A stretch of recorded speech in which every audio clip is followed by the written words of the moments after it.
All right. All right. All right. Let's see how it goes. Let me know, guys.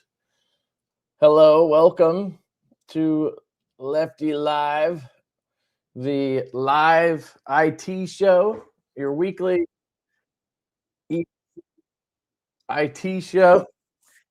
I got my hoodie, by the way. Yeah, that's right. It's sexy. Let me know if you can see me and hear me and if everything works. If it doesn't, I do have a backup plan because I figured out what the problem was. Well, I'm pretty sure I figured it out. Pretty sure.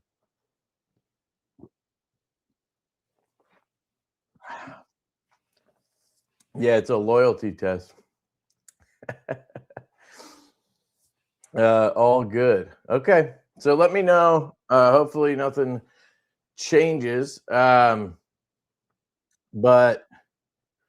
I figured out the problem the other day. I was messing around with it. I went in, I did a test because, after 5 weeks in a row of having issues, I decided to actually do a little test during the week and not just show up for the live stream like I always do because I'm always just, all over the place.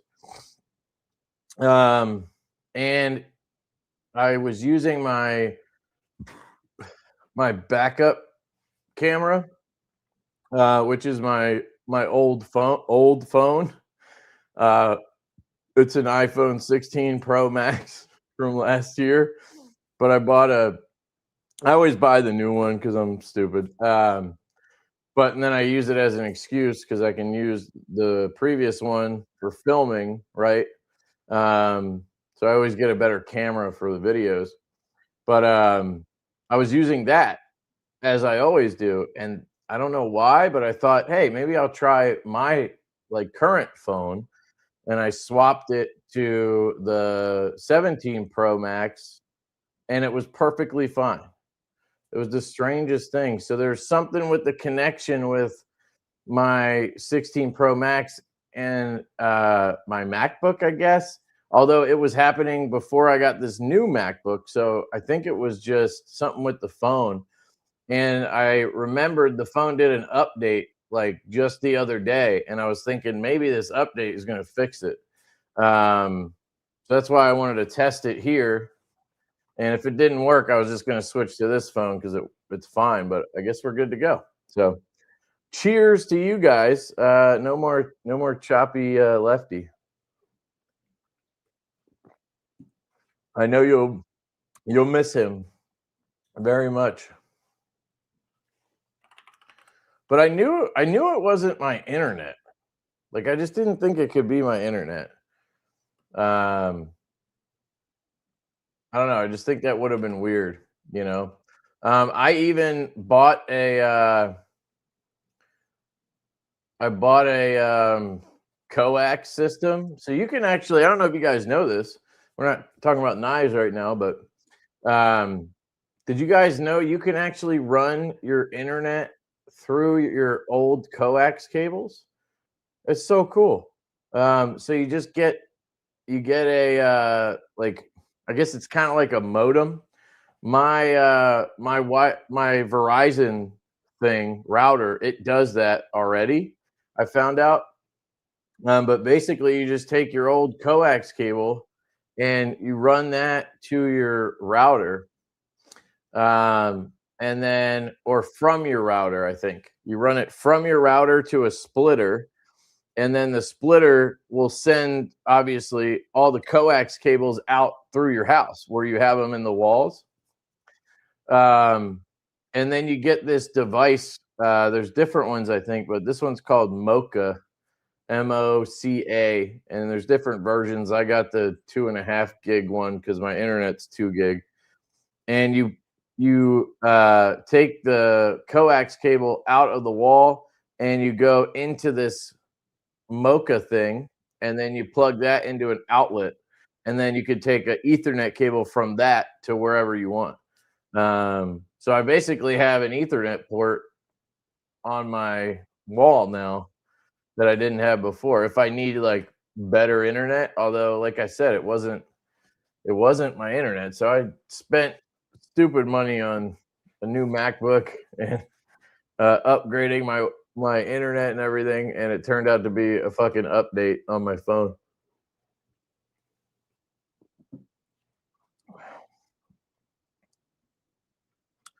Anyway, yeah, the Verizon guy taught me that because I got a Wi-Fi extender when they came out and updated the router and everything. And I was like, "What the hell are you doing?" He wanted me to, because I had to go under a desk, and I guess he wasn't getting paid or anything, so he asked me to go under there and screw it into the coax thing. And I'm like, "Why do you need a coax cable? Like this is like an old cable, like for TV. What the fuck?" And he's like, "Yeah, it goes from the router to the coax, and the coax will go into this Wi-Fi extender, and then you can do Ethernet out of that, or obviously you get the better Wi-Fi." Um, so I was like, "Shit, I should try that in my office." And I tried to order like a coax to Ethernet adapter. I figured there had to be one, right? That just had a coax on one end and an Ethernet on the other end, and then you could just switch it from coax to Ethernet. But you need an actual like adapter modem thing. So that was like $70 for the Mocha modem. Um, and if you don't have the setup I do, where Verizon's router already does part of it, then you need two of them, and it's like $120. But that's not so bad. $120, and then you could have basically Ethernet ports anywhere in your house. Although you'd need one of those in each room. So I'm going to shut up about it now. Hope you guys are doing well. Today I am carrying the Tempest Knives Tornado. I'd love to hear who among you picked one up today. This is definitely Casey's best knife so far. Basically, all his other knives are trash. This knife is fantastic. I'm just kidding. But no, I like this knife a lot. I would love to see a sheep's foot version of the Tornado. Like if he took the downdraft blade and just shrunk it down to fit this handle, I think that would be pretty sick. You know, um, just because I don't love a clip point blade, right? I want that tip for, you know, I need my penetration, baby. I don't want that belly down there. I want a tip. But that's a personal preference thing. And everything else on this knife is just really well done. Obviously, the colorway was chosen with me in mind. I spent probably 2 years. Was it like maybe a year and a half to 2 years trying to convince Casey to use camo carbon? Because you got to wait for him to make it, and there's always delays with it and shit. But nobody does anything close to camo carbon. Like, yeah, sure. In this case, you could get purple haze fat carbon, but like 80s, which is what this shirt is basically supposed to look like in my mind. All the different color combinations, like you just don't get that from other carbon materials. So that's why I think camo carbon's the best. But yeah, you know how it is. Let's see, what do we got going on? Evan Bonds, he's a new member. Hell yeah, Evan. Let's see if we can give you the thumbs up. Do we get the fireworks? Come on.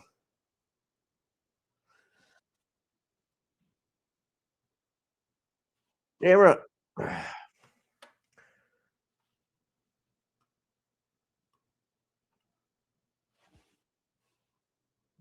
Ah, shout out to Evan. Sup, dude? Thank you. Appreciate you coming by, man. Appreciate you being a member. I did not pick one up. It's too small for me. Really, Nick? But didn't you buy two saloons? Just to show you. I mean, It's a pretty minute difference. If this is too small for you, I don't know. The saloon might be small for you too. Now, of course, um, I had a hand in this, so of course it has a finger choily type area. In this case, a flat that goes all the way up to the back of the edge termination there. But this has this rounded portion that you could choke up on. So you can see I have a little bit of handle left there, and on the saloon, slightly more, but I don't think it would be I don't think it would be too small. But that's what she said. But yeah, I don't know. Look at these beauties right here. Look at those beauties. Some purple flow for you. Where's the purple nurple? Let me get that one. That'll match even better. So we do have I think we have I'll check in a second. I think we have a handful of these left on our website. I know Casey has this one left, and I think he has all the versions. I'm not positive. We can check. But man, this thing it's a pretty knife. He's releasing too many knives too close together for me to keep up. Ooh, Dale with the diss. What did he release? What was his last knife?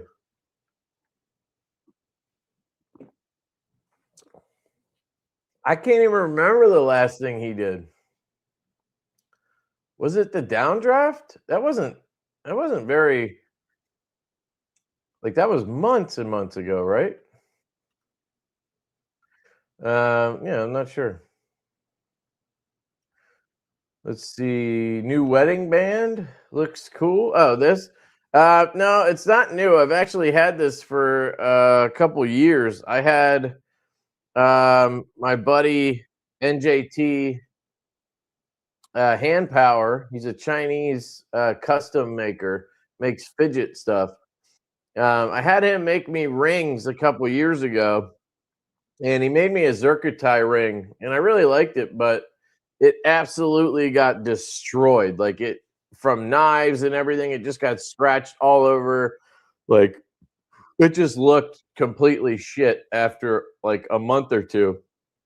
So I thought kind of long and hard, like, what could I ask for that would be durable? So I asked him for a polished black zirconium ring, because black polished zirconium is like one of the tougher metals. It resists scratches really well, and you can see on this there's like one good scratch on it that is why I stopped wearing it, because I got this scratch on it right here. And then I also realized that depending on the knife I'm holding, I can actually like scratch and mark up knives, and if I'm doing reviews or whatever, especially if like I had loaner knives in or something, I didn't want to scratch the titanium. And then if I'm shooting or something, I could, mess up the finish on a gun, or I could hurt myself or whatever. So I stopped wearing it for a while, and then I got into carbon fiber ones, but those basically all broke or fell apart. I had one that lasted like almost a year, probably. I loved that ring, but it just like literally broke in half one day. Not like this way. It broke in half like this way, because it was like two pieces of carbon put together. So I had like two mini rings, but they were like unfinished. So then I was wearing my white silicone groove ring for a while. That's probably the last one you saw. And then I saw this in the drawer, and I was like, I should go back to that, because it's a good looking ring. So anyway, there's your story on that. Sick hoodie. Hell yeah, dude. This is the one we bought on the live stream a couple weeks ago. So it came in like, I don't know, 4 or 5 days ago, a week ago. I washed it. And then I kind of was saving it for the live stream. It's got a lot of flash to it. So it's not something I'm gonna wear all the time, but I do like it. I will say I kind of want to. I kind of want to get another one. I'm like, this is what I do, right? I get addicted to stuff and then I collect it. I just realized I left the lights on right in my face. Usually for live streams, I aim them up. So yeah, you guys are gonna get the full facial. You're gonna see all the beautiful. Do I have wrinkles? I guess I have some wrinkles. I've never put cream on my face once. I'm gonna look like I'm 80 years old when I'm 50, probably. No fireworks today. Nah, I got you, dog. I got you. Fed Harrison, 2 years, baby, 24 months. Hell yeah. My boy. My boy. Thank you, Ed. Appreciate you, man. Let's see. Bill, what up, dude? Love you, Kev, but you got a crazy long hair on your sideburn. Where? You don't have to preface that with you love me. You can just tell me. On my sideburn, that would be like here, right?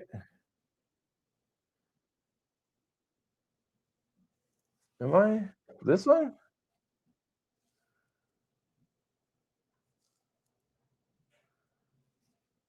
Where is this crazy long hair? I do need to cut my hair. I do it myself. I swear I did it like a fucking week ago, but maybe it's been a couple months or a month. I also need to shave, but I got other shit to do. I ain't got time for that. I take a shower if I can, and then I just throw clothes on. Seeing you show the binge was almost the same size. Sold it for me. Hell yeah, dude. Yeah, the binge,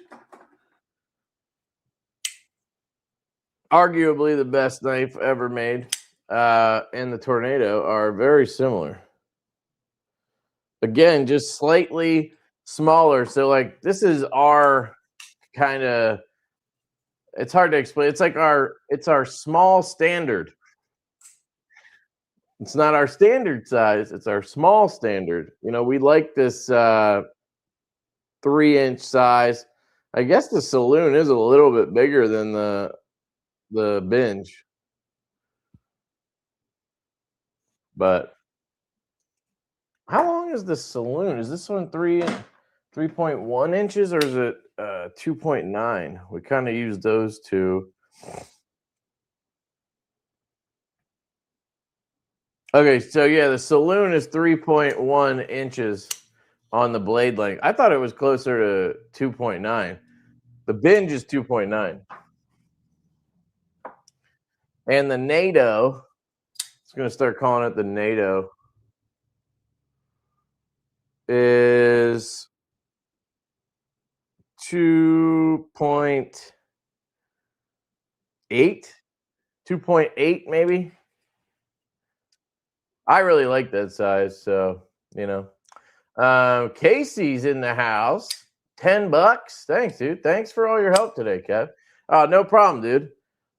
Casey is using Shopify for his website now, and this was his first drop with it, so I was helping him with figuring it all out. It's so awesome. Once you get the hang of it, you'll love it. 29 months for Casey as well. Kev's multicolored dream coat. Multicolored dream coat. Hell yeah, there's some fireworks for you, buddy. Oh, Big Jim with the membership for 12 months. Hell yeah, Big Jim. Thank you, dude. Really appreciate you, man. Just so you guys know for tonight, what I have this day of Kaisers. These are all the January knives. I haven't opened them yet, and they messaged me last week and were like, "Hey, we released these. You gonna put some videos up?" And I was like, "Sure." So I need to do that, and I figure, why not do it live, right? Why not unbox them live? I have so many sick knives over here, like right here. I wish I could Wish I could show you all the sick knives, but then I gotta open them. And if I open them, I feel like it ruins the visceral reaction. Like I feel like something you guys like about my videos is the just raw reaction when I unbox something. I'll let you know if I think this is a piece of shit or if it's the greatest thing in the world, you know? But if I open it now and then I have time to think about it, like actually review the thing, nah, nah, that ain't happening. He only did the one DLC, which was a shame. Oh, DLC version, you mean? Is that sold out? Let's take a look.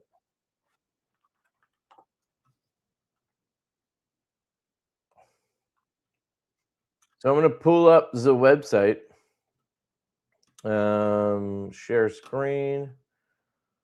I guess I should have seen if Casey wanted to come on tonight because I was supposed to have Ben on from Jack Wolf, but he had to bail because he had a family thing going on. Let's see. So here's the DLC. No, it's available. This is the nocturnal version, and you're rocking PVD titanium handles. Looks like a bronze tie on the hardware, and then you have a DLC belt satin on the blade, which is sick. And it's 159, guys. That's a good price. Like we would charge probably 20 bucks more than the base price, maybe 30 bucks more for the DLC belt satin. I guess that's the nice thing when you only have one version with DLC. Um, you can kind of sneak it in there with the price. See, these are 149. I think the price point's great on these. 150 CPM or yes, no, 154 CM. One of the best steals for trying to keep the knife cost effective but still have it be a performer. I think 154 is great for that.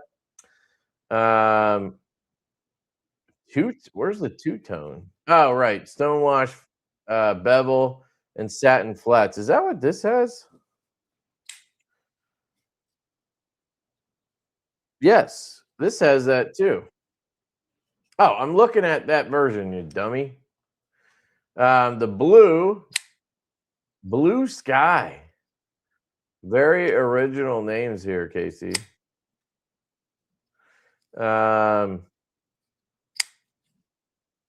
You couldn't have done something like blue balls tornado. That's what I would have done. 6.5 overall.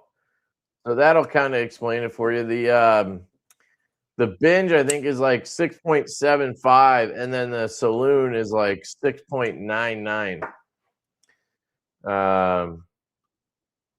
Yeah, that blue one looks sick too with the blue accents. And then you have the one with the flame tie. We haven't ordered flame tie in a while. Last time we did it, I think, was the Chaser, which I guess was like a year ago. But and then you have the dark mode from Blade Binge, the bladebingeshop.com. Is that how it goes? There you go. Oh, look, the binge, baby. Dark mode collabs. And here it is, the tornado. That one's sick, dude.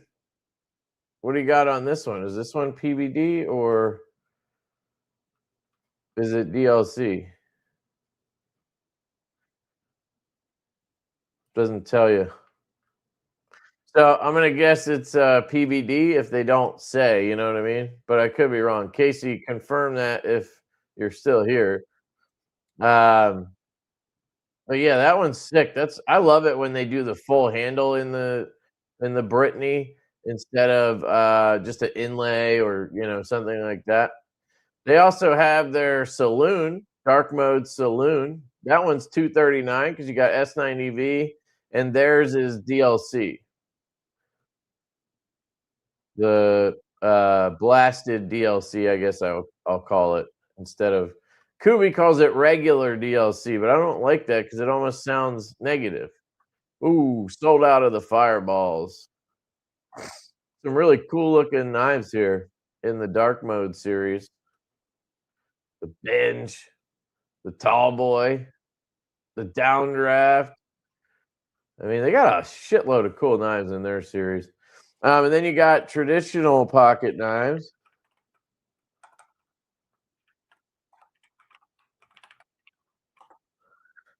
Traditional pocket knives. There you go. Of course, 80s. If you guys don't see the theme here, there's a theme. I don't like that. I'm gonna turn this off. Showing my emails and shit. Did you guys see that pop up? Hopefully it didn't. Hopefully it didn't share the pop up. Sometimes it doesn't share pop ups.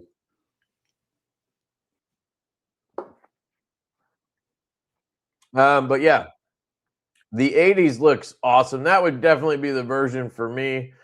If I was picking any version, I would go 80s. And then, of course, I'd go with the one I have, the purple Nurple. The purple Nurple NATO. Purple Nurple NATO, baby. Yeah, it's a sweet knife. It's a sweet knife. So if you guys haven't picked one up, pick one up. You can use Lefty 10 at traditional pocket knives. You can use Lefty 10 at Blade Bin Shop. I don't know. Do you have codes on your website, Casey?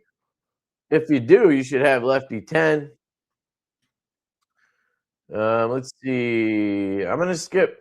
I'm gonna skip because I know I always miss stuff, and you guys are like telling me stuff, and then yeah.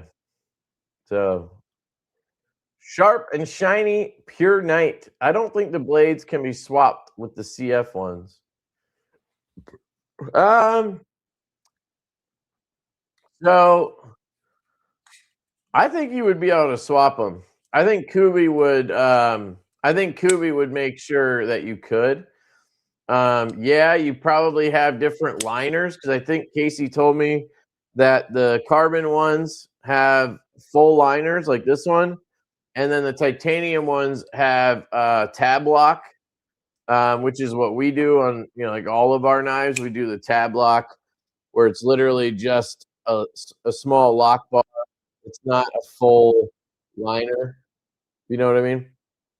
Um, to cut down weight and stuff like that. But that doesn't mean you can't swap the blades. They probably made it so you could. Um, but I don't have one. Oh, he's saying they don't mix. How do you know, Casey? Have you actually tried it? I mean, it's your knife, so I'm gonna believe you. But did you actually investigate that, or are you just assuming because they have different lockups, like they have different liners, but they're both still liner locks. So I don't see why Kubi would have engineered it differently for one and not the other. They would have kept it the same across the board. Like the backspacer probably fits um, both, I would think. Like we do models like that, and we have interchangeability. Like if you look at the tall boy, you can you can get on any version. There's titanium, there's carbon, um, and you could swap blades. I don't see any reason you wouldn't be able to swap blades. So I'd be curious to hear like why. Yo, knife standards, what's up, dude? Good to see you, man. Good to see you. TC Blades, what up, man? I'm sure all the hardware is titanium, yeah. I can almost guarantee it. Um, Shout out to TC Blades. Him and his wife sent me a knife kit for my daughter. So it's like a dull blade, and then it's like a real construction of a knife. So I'm hoping we'll be able to put that together at some point. Hopefully, I'll be able to record it, but yeah, more importantly, I just want to do it with her. Um, yeah, so That's awesome. Thank you, dude. I really appreciate that.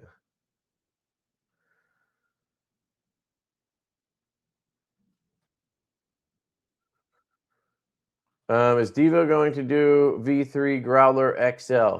Yeah, so here's the plan.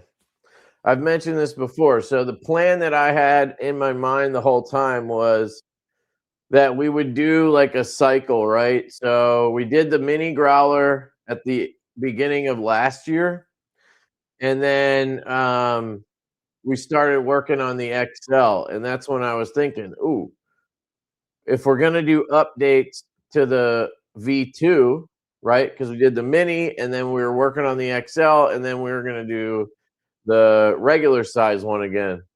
And we were gonna add a front flipper to the regular size one. And there's some like, internal differences. Added a milled pocket clip.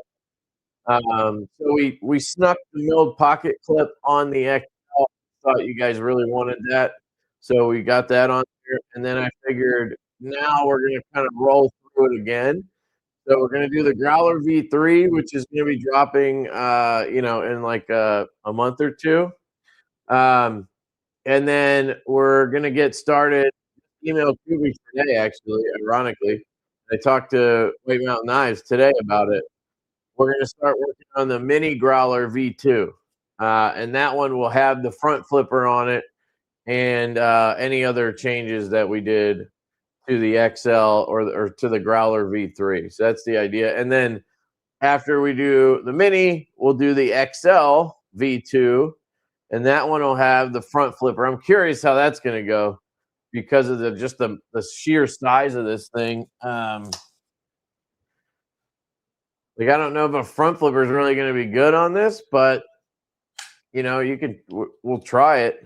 I prefer this front flipper right here, the one that's already on there, you know. But I don't have ginormous hands, so if you had huge hands, I guess a front flipper would feel like a normal thing, you know. I just do that. But I absolutely love this knife. It's one of my favorite knives of all time. I really did not see that coming. It's so funny. It's really funny when like one of your own knives just really grows on you. It's kind of weird. And there's the opposite effect. I've had knives that I just don't love, you know, but it's very rare actually because we usually, like I'll beat the details to submission before we, launch anything. So that obviously I'm happy with it. But yeah, the answer to that is yes. We will work on that, but it'll be a Growler XL V2. So we're gonna confuse the shit out of you guys with that for sure. Somebody gave me the suggestion too late that that one should have been the rain wrapped tornado, and I feel dumb because I missed rain wrap. Which one? Which one are you talking about? Hey Casey, you remember that? I remember talking to you not too long ago, and I gave you the idea for like the lightning bolt thing, like mini lightning bolts as milling. I thought that would look really cool. I forget what model we were talking about, but is that coming or I still think that would be cool, but I wanted to see what it would look like.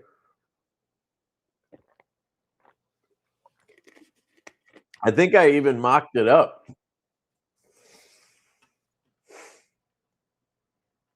But the rain wrapped? I remember when he did the raindrops on the microburst. I was not a fan of that one. Not the knife, I mean the raindrop thing. Didn't love that. Yep, I have the Chaser Flame version. Awesome, Kelly. Thank you. Really appreciate your support. I talked to a guy today. He has the Urban EDC saloon, and he's having a lock stick issue. And so, Urban EDC hits me up, and they're like, "Hey, we have a customer issue."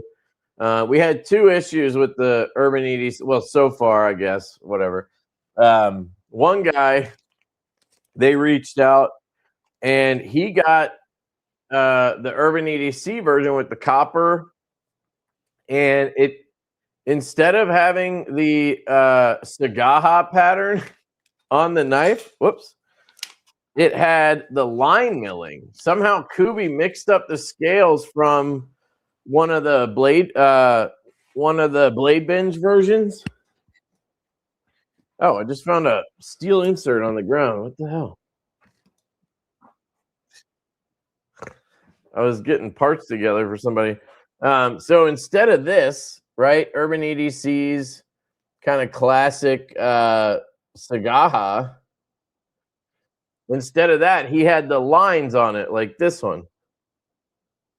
So he reached out to them, right? And he's like, hey, I got the knife, but whatever. We obviously missed it in QC because we're not looking for that. Like, you're QC checking 100 of these. You're not looking for this pattern. You're just checking the knife because you're obviously assuming the milling patterns, right? Luckily, it was just one, I guess, that slipped through. And ironically, they had a set. And they sent me this set with the Mad Dog prototypes.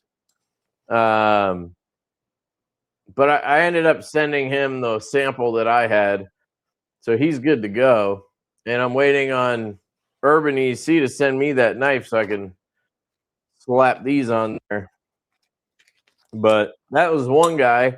And then they had another guy who had lockstick. And he's like, he tells me he has 48 Divos. 48 fucking Divos, dude. I was like, holy shit.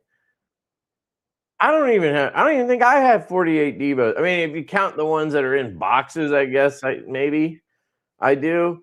But like prototypes and then like production sample, like production knives. I have a couple cases with knives in them, Divos, but I don't think I have 48. I end up selling them to you guys because a lot of people will reach out looking for something, and I'm like, it's sitting in a case over here. I can't carry everything, or I had 2 of them or whatever, so I'll sell it to people, or I use it for warranty. A lot of times, Colin and I will use our personal one. We call it cannibalizing. We'll cannibalize the knife to fix the problem for somebody, right? If we don't have the part, like if it's a blade, we don't get spare blades. I'm going to start asking for those. But if it's a blade thing, like, we don't have spares, so we'll just take them off one of ours. But yeah, dude had 48. I was like, holy shit, dude. And he's like, I never have issues with your knives, so like, I don't blame you for whatever. Like, it's rare for Kubi to have a lock stick thing too. But it's gonna happen, So I'll probably send him a new lock bar or something, see what he wants to do. What up, Mike? Yeah, Mike has 2 of them. I'm glad you like it, man. Appreciate that. He's got a Lush V2 as well. Might have 2 of those too. I'm not sure. I've got the dark mode chaser, my only dark mode so far. Nice, dude. I like the dark mode chaser because you got I love the cool little tabs that we did on that knife. I thought that was a sweet idea. I come up with these like stupid ideas. And that was a good one. Or maybe, no, you know what? I think Colin did that one. Maybe.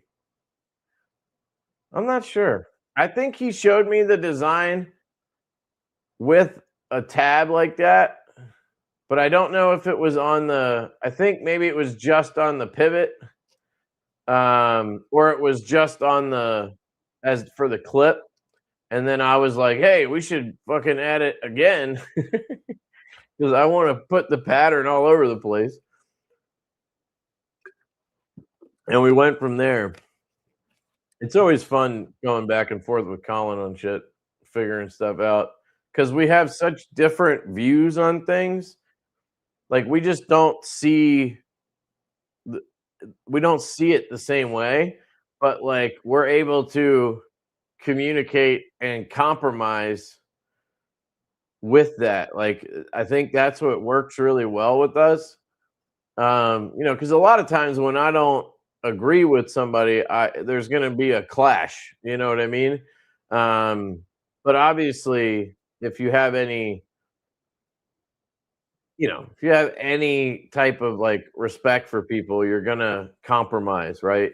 And I think we both kind of do that well. And when there's something that we really are adamant about, then we'll hold our ground, and the other person will usually um compromise because they can tell like that's important to the other person.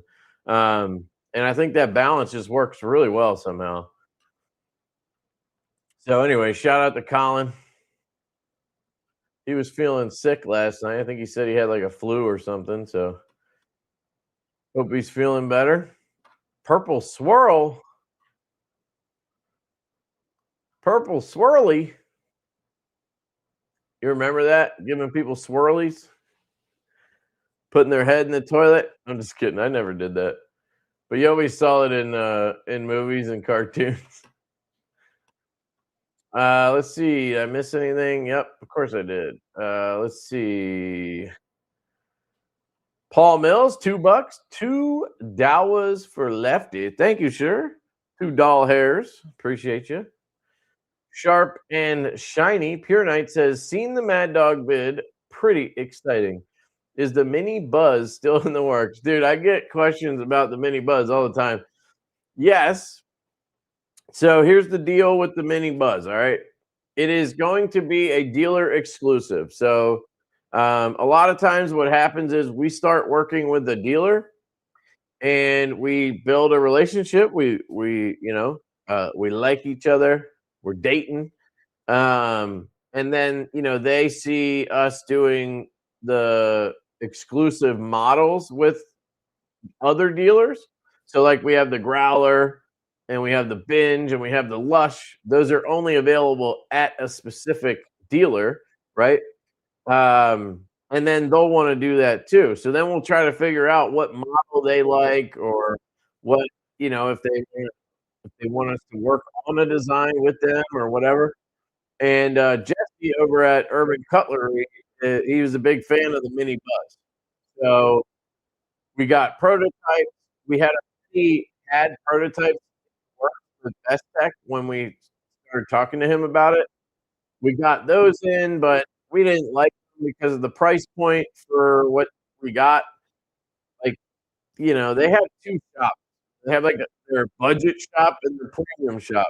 Well, if you get one made by the premium shop, you're paying out the nose, and that's why we stopped, working with Best Tech. And then they'll try to use the budget shop to get your price down, right? But then you're talking budget shop quality and materials and stuff. It just doesn't work for me, their system, right? Like they're not actually adjusting their pricing. They're bringing it down to meet your price. That's not what I want. I want what Kubi, which is a great value for the money I'm spending. I don't want to spend the same amount of money and then get way less because you're trying to meet my price, right? Um, or Riot, I would argue, is giving you top-notch quality for a reasonable price. Like they're not ridiculously affordable, but it's a good price. Like, I mean, you saw the Lush V2. We were able to sell that with the codes and everything right around 250 for a Riot made knife with Vanex, super clean, titanium, camo carbon, milled pocket clip, titanium hardware, all the good shit. I mean, you're talking DLC belt satin Vanex, right? Um, I carry a Lush all the time, but here's one, right? Right around 250 Riot made. That's reasonable to me, right? So anyway, sorry, I got sidetracked. But Jesse is doing the mini buzz at Urban Cutlery. and he wants to get it made in the States. That's kind of the big holdup right now. He really wants to get it made here before he just commits to using Kubi. We already did prototypes with Kubi, and we were pretty happy with them. We'd make some changes, but I think we'd be good to go. But he really wants to make it here. So he's been working on that, talking to different shops, and he sent us some knives from a shop that he was thinking about doing it with. And so we're getting there, but it's probably gonna take a while, and it's just gonna happen at some point. And or it'll just go to Kubi if we can't get it done, you know? So that's the status of the mini buzz. And thank you so much for the $5. James with the 10 bones. Thanks, dude, for your darling daughter. Love the video assembling the wood spider car. Thank you. Thank you. Yeah, she was hilarious in that video.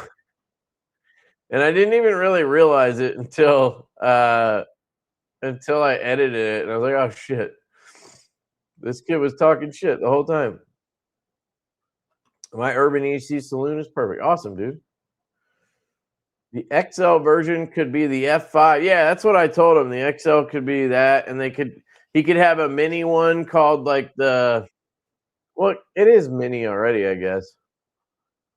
But like, isn't there a type of tornado that just like touches down? You know?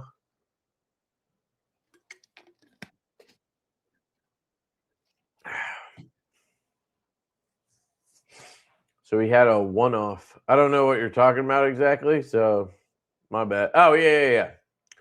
Yes, the guy with the wrong scales. Yes, he had a one-off, but I wouldn't see that as like a cool thing. You know what I mean? I get how you're selling that right now, but like the Sagaha looks sick. If I bought that, I would want that. If I had these at the time, I probably would have just sent him these scales and then he'd have both. But um, it is what it is.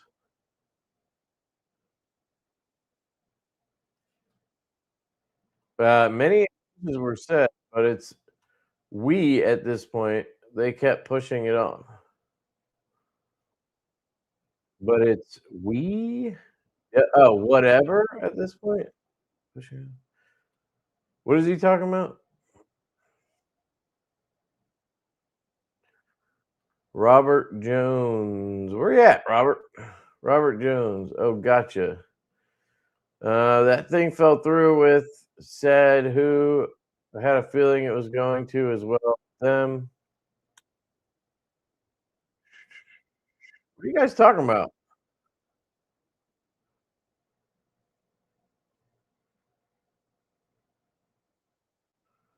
Trying to figure out what they're talking about.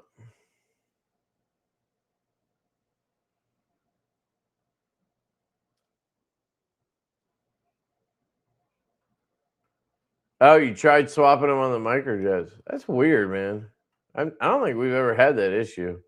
I don't know if that was for me, guys. I don't know. I didn't catch what you were talking about, but maybe they're talking about something.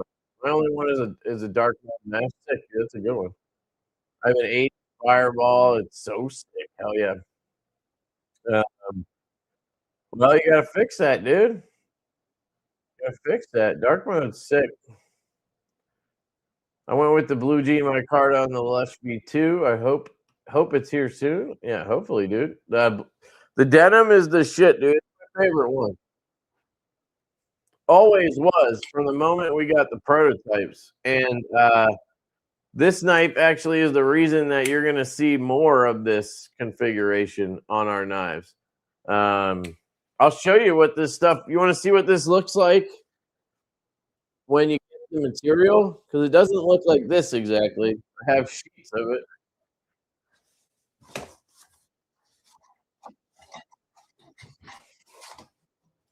I just sent a bunch of this to Kubi for the small boy and for a prototype. This is what it looks like. It's like super shiny. I don't know if it has like a film layer on it or something. I mean, you can see some like dust or whatever, machine shop shit on there, but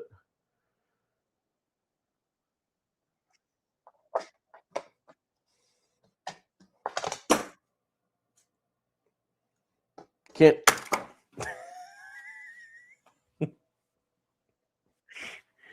So first I smash my MacBook. Next I smash my keyboard. Anyway, you guys see the difference. All right, I'm gonna put it back now.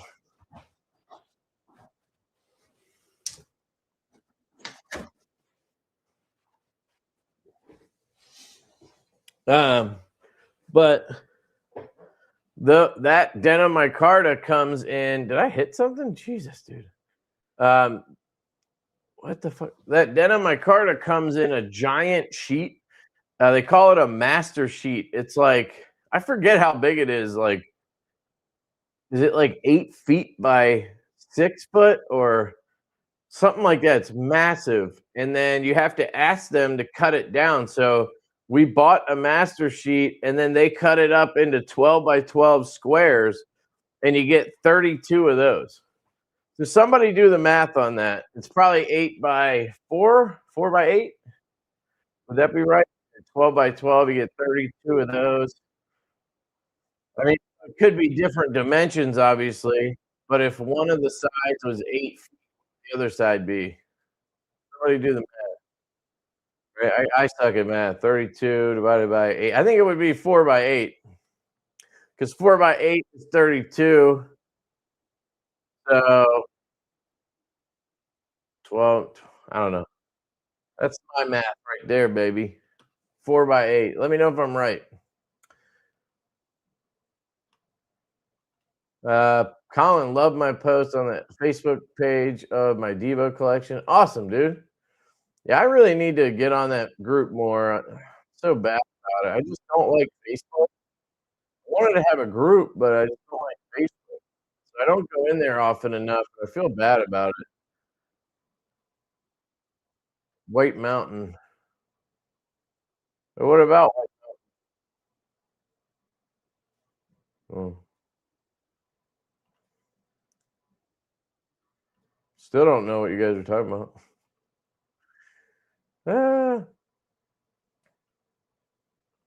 Ah, Chris Kitts, my knife channel. I like your stuff. I'm hesitant to post my guns, but want to. Yeah, I would recommend you just start a new channel for that, dude. That's what I had to do because that's how I felt. And then I was like, fuck it. I'm just going to do it. And I did.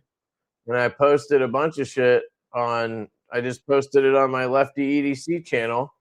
But then, like a month, 2 months ago, whatever, YouTube bitch slapped me down, gave me a strike.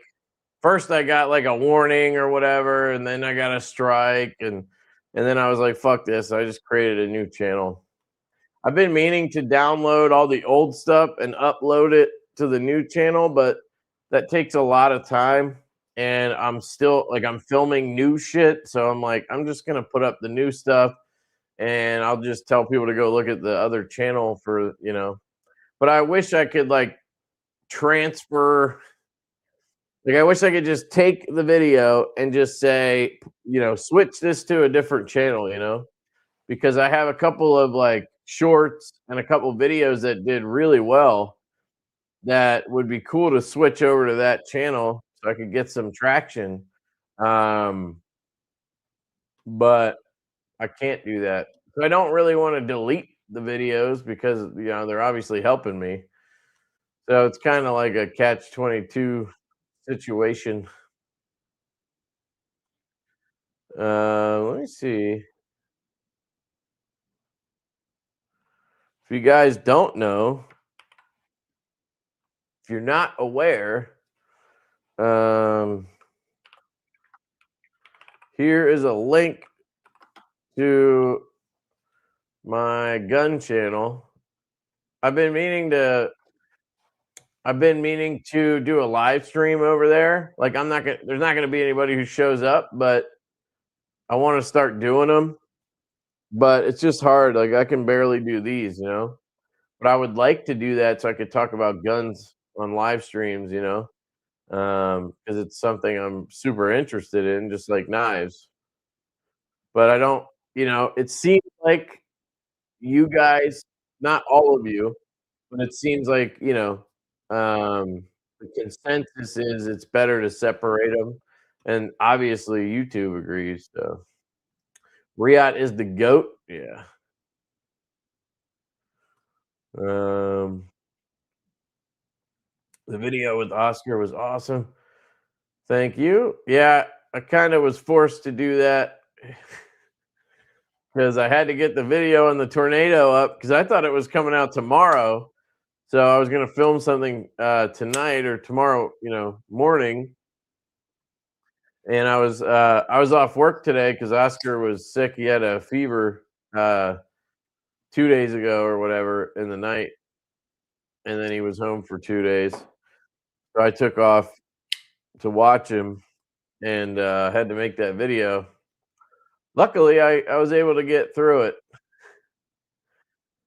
Is there a tall boy drop in the near future? Have V1 and 2 with purple and dark mode. Really want a tie version.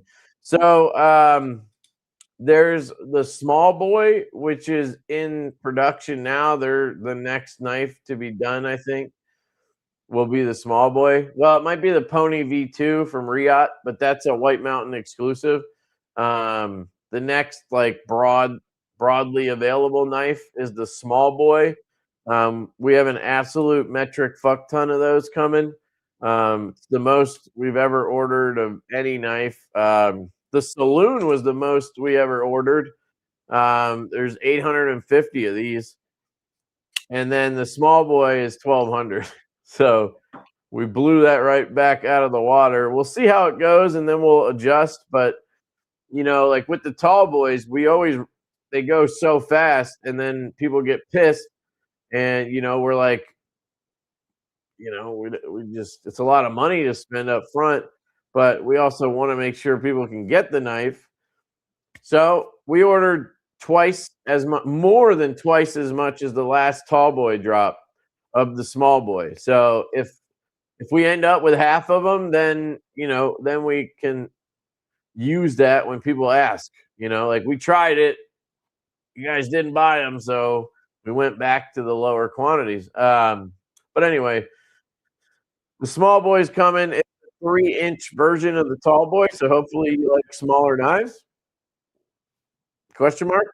And then we're prototyping the big boy right now because the Growler XL did so well. In my mind, it's fucking amazing.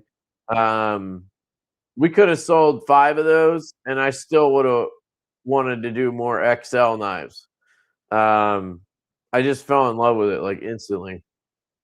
But usually when I like something, it works out. Like you guys like it too. Um, so yeah, we're doing an XL tall boy, 4-inch fucking blade. It's gonna be sick. Um, and then we want to work on a tall boy V2. We're trying to figure out how we want to go about it. I kind of want to go to Rio with it and try to switch it up a little bit. Like we love the exposed liner lock look. But when we originally came up with this idea, it wasn't designed to be like a tab lock, like an inset lock that has an exposed portion. Like this is really cool. Because you have like, I don't know, half of the liner is inside the handle and the other half is out. It's not a full liner. It's just interesting. But the way we originally wanted that to be was like the titanium version of it, kind of like a sub frame lock. Have you ever seen the example I always use is that Jared Ogier knife? Um, Jared Ogier. Oh, F22 kickstop. So let me get it. I'll show you guys what I'm talking about. So this was the original idea for the tall boy. Colin had the idea, and then I tried to find anything that was this, did that. And we found this knife to have it. Come on. Step. All right. So There we go. All right, you see this? So this is basically it's a titanium frame liner. I don't know what you would call it. Like there's a titanium liner underneath that micarta, right? And then you have this exposed portion of that liner.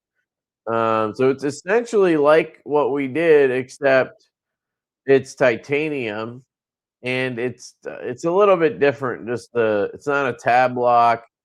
It's not really a liner lock either. It's more of like a frame lock underneath. I don't know. But Kubi, for some reason, they couldn't do this, or they didn't want to. And then we went back and forth for a while about how to go about it. And they like suggested doing some weird shit. Like they wanted to literally take a piece of titanium and then mount it to a steel liner. Like literally, this piece would be like a separate piece, and then it would just get screwed on. We just thought that was retarded. Um, and we just kept trying to figure this out, and then eventually we landed on the way we did it, which I think turned out probably the best.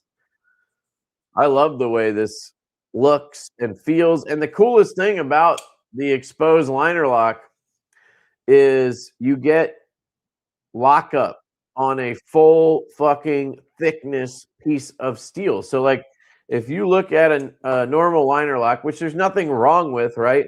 The saloon, the tornado, whatever, right? When you have a liner lock, you have a thinner piece of steel that the blade locks up on, right? Because obviously it has to be thin to fit in there and all that good shit. And that is solid, right? But then if you look at the exposed tab lock, look at that fucking just chunk of steel that the blade is locked up on. Like you just get such a solid lockup. And so that's why we love it. We love how it looks. I want to put it on everything. We've had to like reserve ourselves a little bit. Like even the Growler V3, I wanted to put it on there. But we didn't want to like do it too much and then have it, just be annoying or something. I don't know. So anyway, I've been thinking maybe we could do a Tallboy V2, go to Riot, have them do the actual idea we had initially with titanium, and I think it would be dope. So that's my spiel on that one. I was supposed to trade someone for something, Kev, but the person backed out after 7 weeks of stalling. Well, why are you going back and forth for 7 weeks, dude? After an hour, I would have been out. I would have been like, fuck this, I'm just gonna go buy it or whatever. What was it?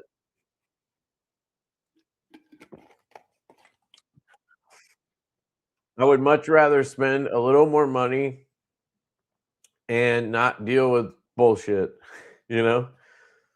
Is that an 80s camo hoodie? Yeah, that's for damn sure, dude. For damn sure. It's from a company called Camo Rado, like Colorado, but Camerado. I'll show you here. Man, I'm gonna end up buying another one. So they got Austin from Traditional Pocket Knives on the on the front banner. uh, but here's all the patterns. They have some really cool looking shit, and they don't just have hoodies, so you could get other shit. I haven't seen anything else I really want. I just like the hoodies for some reason. I'm weird. They have regular camo, like this stuff, and they have white and black, like an Arctic style. This one's like a dark green, which is kind of cool. This one is black, which is actually pretty dope too. This is red, yeah. Merc is red. I like the red a lot. Um, Scout. I think it's another normal one. Yeah, it's like multicam right there. Ember Storm is orange. Also looks sick. Radical is yep, that's the one I have, right? Is that the one I'm wearing? Radical? I think that's the one I have on. Sick. They have a couple more though that look like a camo carbon pattern. That one's like gray. Kingswood is a yellow. It's toxic. Toxic fat carbon right there. Match your hoodie to your knife. High Garden is purple or pink. I like that one too. I'm a big fan of pink. I like pink a lot. Nightshade is purple. That would go with these knives really well. Sea Smoke. This is the one that started it for me. There's a YouTube channel called the Gun Collective. He does like a gun news thing every week, right? Where he tells you about all the new guns coming out and whatever. It's kind of like tool time for guns. And he always wears this hoodie right here. And I really liked it. And I told my buddy Chris, local buddy, we went shooting one day, and I was like, dude, this guy came up, I forget, and I was like, I love that fucking hoodie. And I don't know how, but he figured out where it was from, and he sent me a link. And that's how I found it. And I bought this one first. And then obviously I saw all the cool ass patterns, and that's how I ended up getting this 80s one. This one looks cool too. It's like yellow 80s. I guess it's like Flow Party camo carbon.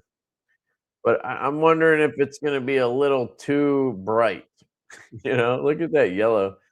So it's basically this hoodie, but it's got yellow instead of black for the background color. This one's crazy too. It's like green, lots of neon green. I like that too, though. That one really stands out to me, like pops. And I think these are normal. Oh, this one's cool. This is like Shipwreck. Ghost Hunter. That one's dope, actually. Shit. And Crusader. Okay, that's weird. It's just one. It's like some KKK shit. It's weird. But anyway, that's where the hoodie's from, and that's how I got. But I think I'm good. I think I got the two that I really wanted. We'll see. Yep, 4x8 would be 32. That's what I thought. I know math. You know what I'm saying? Most of those manufactured slabs are cut 4x8. That just seems huge to me. I just bought an Unknown's on, so I won't be able to buy any new knives for a bit. Yeah, that's what I say every time I buy something, and then 2 minutes later I find something else I want, and well, you can justify anything. Hey, buddy, my Fireball care package should be here tomorrow. Thanks again. Awesome, dude. Sick. Love the Lush. I have the reverse tucked. Awesome. Love Kubi OEM. They always do great on the action. Yes, sir. James just subscribed to the I'm guessing to Lefty Reloaded. Yeah, check out the channel. I just did a video today on the Staccato HD red dirt trigger. They came out with a red dirt trigger for it. And I did the install myself, which I'll probably do a video on that eventually. But that thing's sick. And then tomorrow I have a video coming out on my 308 precision rifle I put together. Thing's a freaking beast. But I took it to the range, and I like finalized the zero, and then I was shooting steel, and oh my god, it was the greatest thing ever. I'm hooked. I'm hooked on long range. I need to find some long range like ranges. Mine could, my range is the longest one in the area, like within 2-3 hours. It goes to 400 yards if nobody's there. Normally just 3. You have to shut the whole range down and go up the hill. to get to 400. So we'll see. I'll do that at some point. DLC small boy, yes, sir, dude. Yeah. Now that we can do DLC, we're doing it like we're doing a lot of DLC. Trust me. And then the dealers are doing a lot of DLC as well. Actually, I could tell you. I think I still have my list of small boys. Let me see how many there are in DLC. There's like 15 small boys. Believe it or not. All right, so let's see. Blade Binge is doing their dark mode camo with a DLC belt satin, DLC hardware, and DLC accents. That's on the small boy. I think it's gonna be PVD handle. Oh no, no, it's the dark mode camo. Never mind. So yeah, all DLC, dark mode camo and DLC belt satin blade. That's Blade Binge, and they ordered 200 small boys, so they're gonna have plenty for you guys. TPK is doing 100 smooth finish 80s. So it's the 80s camo with belt satin and all satin accents, the version they did with the tall boy. So they're doing a matching small boy, but they're doing 100 of them with a smooth 80s, and they're doing 100 of them with the radial pattern on it because he couldn't decide between the two. So he did both. He did 200 as well. White Mountain Knives is doing the same as they did before. It's the radial milled. He's kind of doing that with other exclusives now. I don't know if you guys saw the Kaiser Banish or whatever, the Banish XL that he did. That one has the titanium with radial pattern, just like the tall boy. So he started using that on other stuff. So he's doing that with the small boy, and he has 150. Urban Cutlery is doing the same as he did with the saloon. So you're gonna see the DLC polish M390. You're gonna see the titanium, but this is gonna have the radial pattern, I believe. So it won't have the micro milling like the saloon. It'll have the radial tall boy pattern titanium, and then it'll be reverse tux, DLC polish everything, and then another one with DLC polish everything and zirconia accent. I think he did 50 of each of those. Blade City is doing 3 camo carbon versions. They're doing Miami Vice with belt satin blade, satin hardware, and satin accents. 50 of those. They're doing Hulk camo. So I think it's purple and green, Hulk camo. 50 black wash blade, clip, and hardware, purple collars, backspacer, and studs. That should be an interesting one for sure. And then they're doing 50 shipwreck camo, black wash blade and clip and hardware, stonewash copper collar, studs, and backspacer. So that should be sick. So that'll be like the shipwreck Growler XL we did. So they did 150, and then DLT got in on this. So that's a new dealer for us. Is DLT. So they're doing the DLC. They're doing DLC blade, titanium DLC handle with the radial milling and bronze hardware. That should be dope. And then they're doing the this version. So they're doing acid wash blade, dark wash hardware, and denim micarta, and then they're doing bronze titanium on bronze titanium accents. So the studs, the clip, the collars, and the backspacer will be bronze tie. So this with bronze tie is gonna look good. And then Divo, we're doing the standard tall boy versions. We didn't want to change it up too much, so we wanted to keep it the same. We figured you guys might want to match to your tall boy. So we're doing the purple, the Wakanda Forever, which will be DLC belt satin now, DLC hardware, purple camo, and then the Jack Sparrow with the black pearl camo and belt satin and everything. So I don't know how many versions that is. I think it's like 15. 1, 2, 3, 5 plus 3, 8 plus 2 is 10. Plus 1 is 11. Plus 2 is 13. Plus 1. So I guess 14 versions. If I got that right. Anyway, there's your answer. Most anticipated. Hell yeah, dude. Shit. Thank you so much. Not a small knife guy normally, but it's a banger. Got it from you on Whatnot. Oh, sick, dude. You got the small boy? Shit, dude. Yeah, it's the only one out there, I think. Well, no, I guess there's a couple prototypes that dealers have, or maybe we sold one or two at a show or something.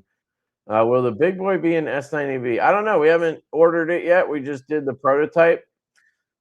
We did the Growler XL in 154 CM because we didn't know if people would want to spend S90V money for the giant knife like that. I don't know. You guys, let me know.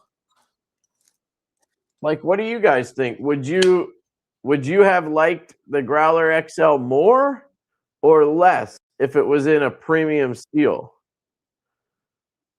I would be curious on that. Like, we did 154 CM because we wanted the price point to stay under 200 bucks. With the size of the knife, it actually does cost more to make.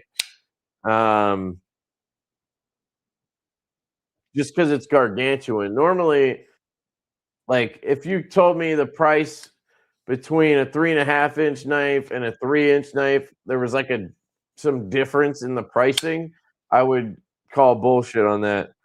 But I guess on a 9-inch total knife, it just costs more because you're talking about chunks of carbon that they have to use. So you're using a lot more carbon if you have like a nip, right? Or I don't know, like the binge.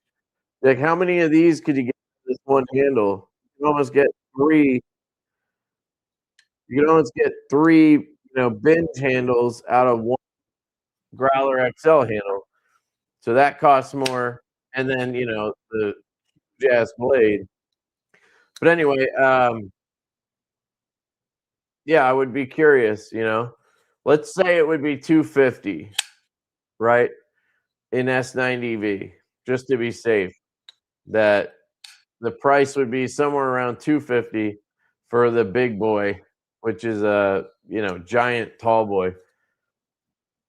Would you guys rather that and it be S90V or Van X or something? Or would you rather it be 154 CM like the Growler XL and be around, 175? Let me know. The tab lock is so comfortable to just yes, that is another thing I forgot to mention. On the exposed liner lock, I don't know why this is, but because of that thick ass piece of steel, I guess maybe it's just the leverage you get. But they're so easy to disengage. Like it doesn't matter how strong the D10 is. I feel like they just slide out of the way instantly. Like it's just such a it's a pleasure to manipulate that knife or knives with that exposed liner lock. F22. It's slick, but they needed to round some edges, sharp edges around the lock tab. Yeah, obviously that's something we would work out or whatever in prototyping.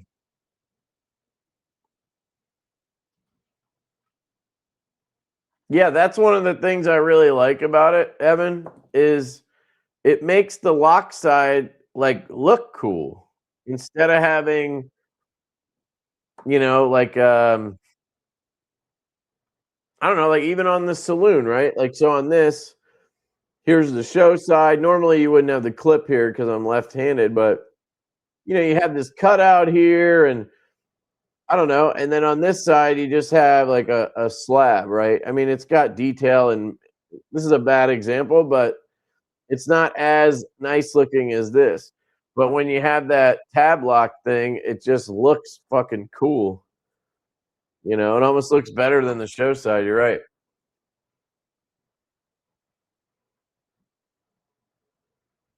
About 30 minutes behind. Am I? 11:23, 11:07. Nah, it's like 15 minutes, but you know, it's how it goes, man. I'll try to catch up. I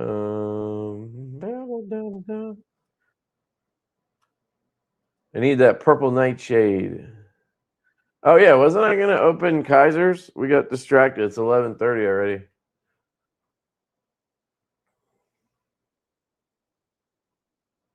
You guys let me know. Yeah, you guys let me know if you want me to open the Kaisers or if we just should keep bullshitting. I'll probably be done in half hour, hour. So I don't know how many I would even get through at this point. So I'm gonna open those in a video probably tomorrow anyway.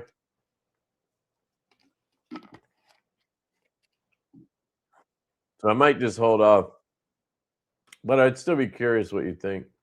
They called it the Crusaders, so you might be right. Yeah, the KKK hoodie I was talking about. The website is camorado.com, I think. Yeah. CAMO Rado, RADO. So like think the state Colorado, but camo instead. Camorado. I'm guessing they're from Colorado. Anxiously awaiting my Gravitron. Hell yeah, dude. Great knife. Um,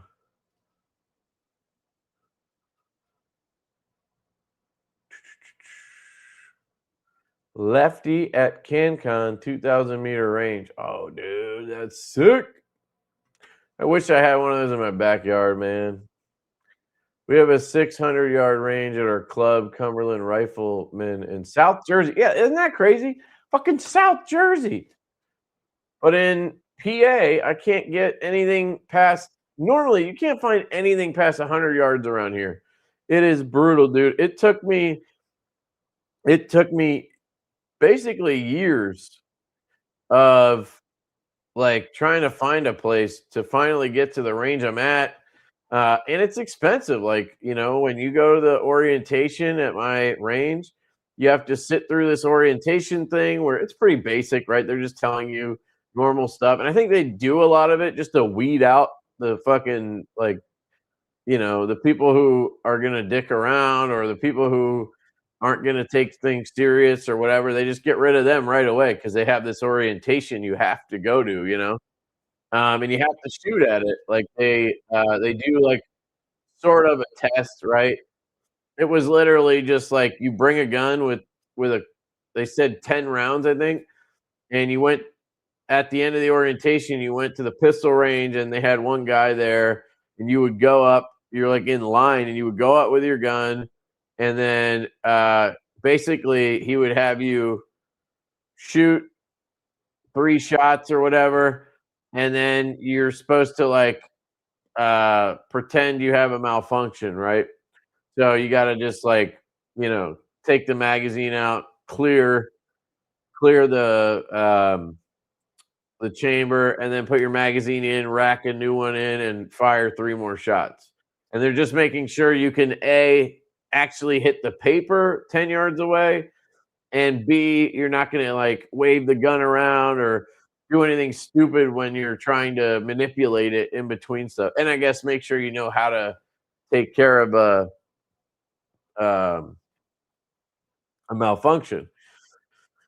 But anyway, you had to do all that, and then it was $350 to join, which will also weed out people, I'm sure. $350, and then every year it's $150, unless you do they have like these work days on Saturdays, like one a month or something, and you go and they clean up, like you collect brass, you go out and hang the steel or clean up the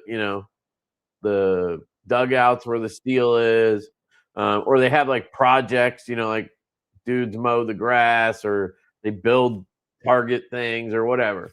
If you go to those and you put in like a day's worth of work over the year, then you get $50 off, and it's only $100.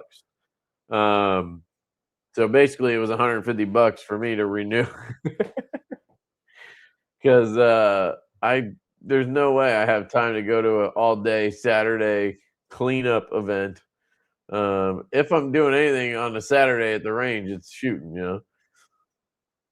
But anyway, it took me forever to find this place, and then luckily it was 30 minutes from my house. At my old house, it would have been an hour and 30 minutes, or an hour, whatever, an hour and 15.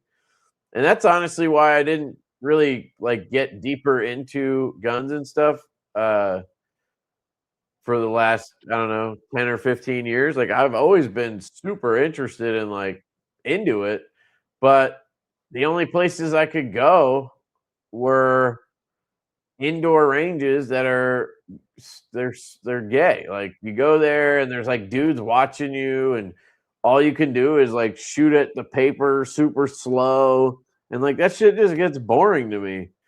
Um, you know. So anyway, I just wish we had a 600-yard range like that. That would be dope. The closest one, I think we were looking them up the other day, me and my buddy. There's one in, well, I guess that's South Jersey. I don't know how far that is from here. But there's one in, I think he showed me one in Delaware. It's like 2 hours away, 2 hours and 15 minutes. And I think they have 1,000-yard range.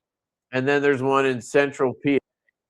That's like 2.5 hours. And it's like a famous one. I think it's called Midland. You do like competitions there. That's the one I want to go to. And they have 1,000-yard range. And then out Western PA, they're all over the place. They got tons of shit out there. The small boy is still bigger than the Lush V2, correct? Nah, they're basically the same, I think. Um, the Lush V2, I think, is a 3-inch blade, so I think they're essentially identical. Yeah, this is a 3-inch blade. Maybe 3.1. I think this is going to be almost exactly the size of the small boy, if that helps you, which I think is a great size. I mean, at least for me, especially with a choil like that, you get a full grip easily in either position.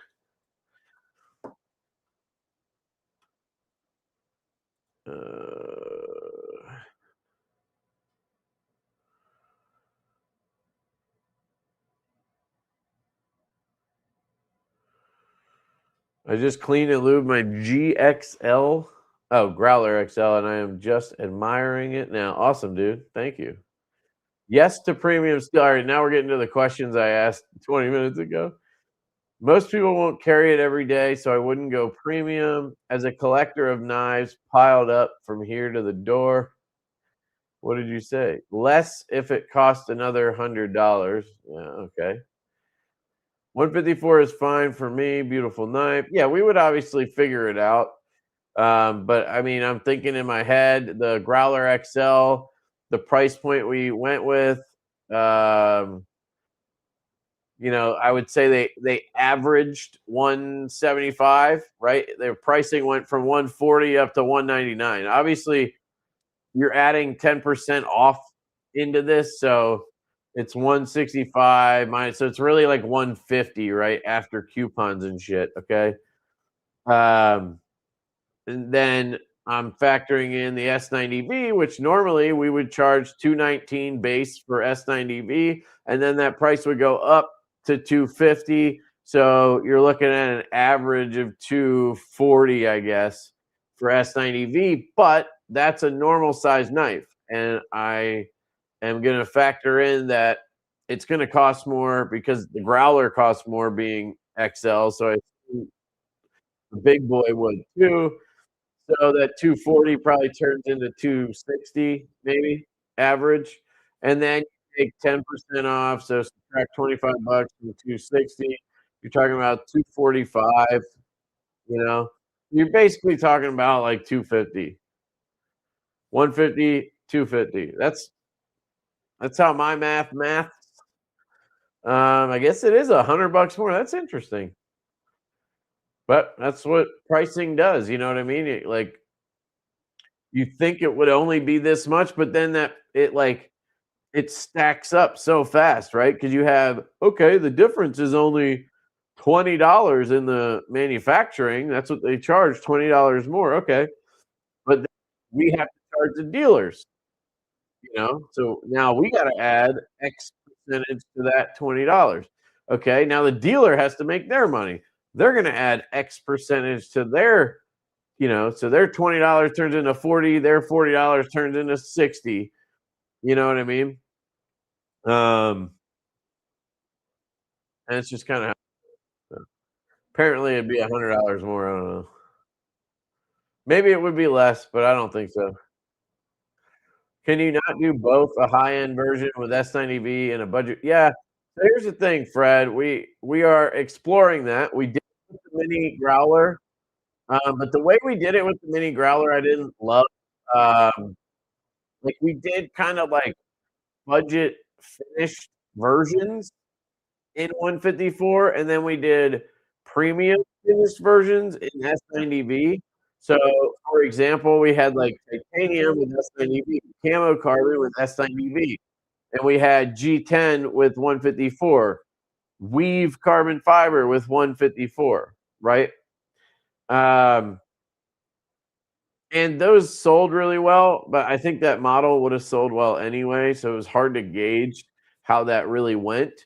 With the Growler V3, we are doing the same thing, but we're doing it differently.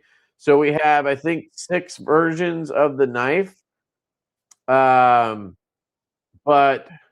there's like 3 in S90V, 3 in 154 CM, but they're basically identical. So you have purple flow, camo carbon, right? You have like that version, right? This basically.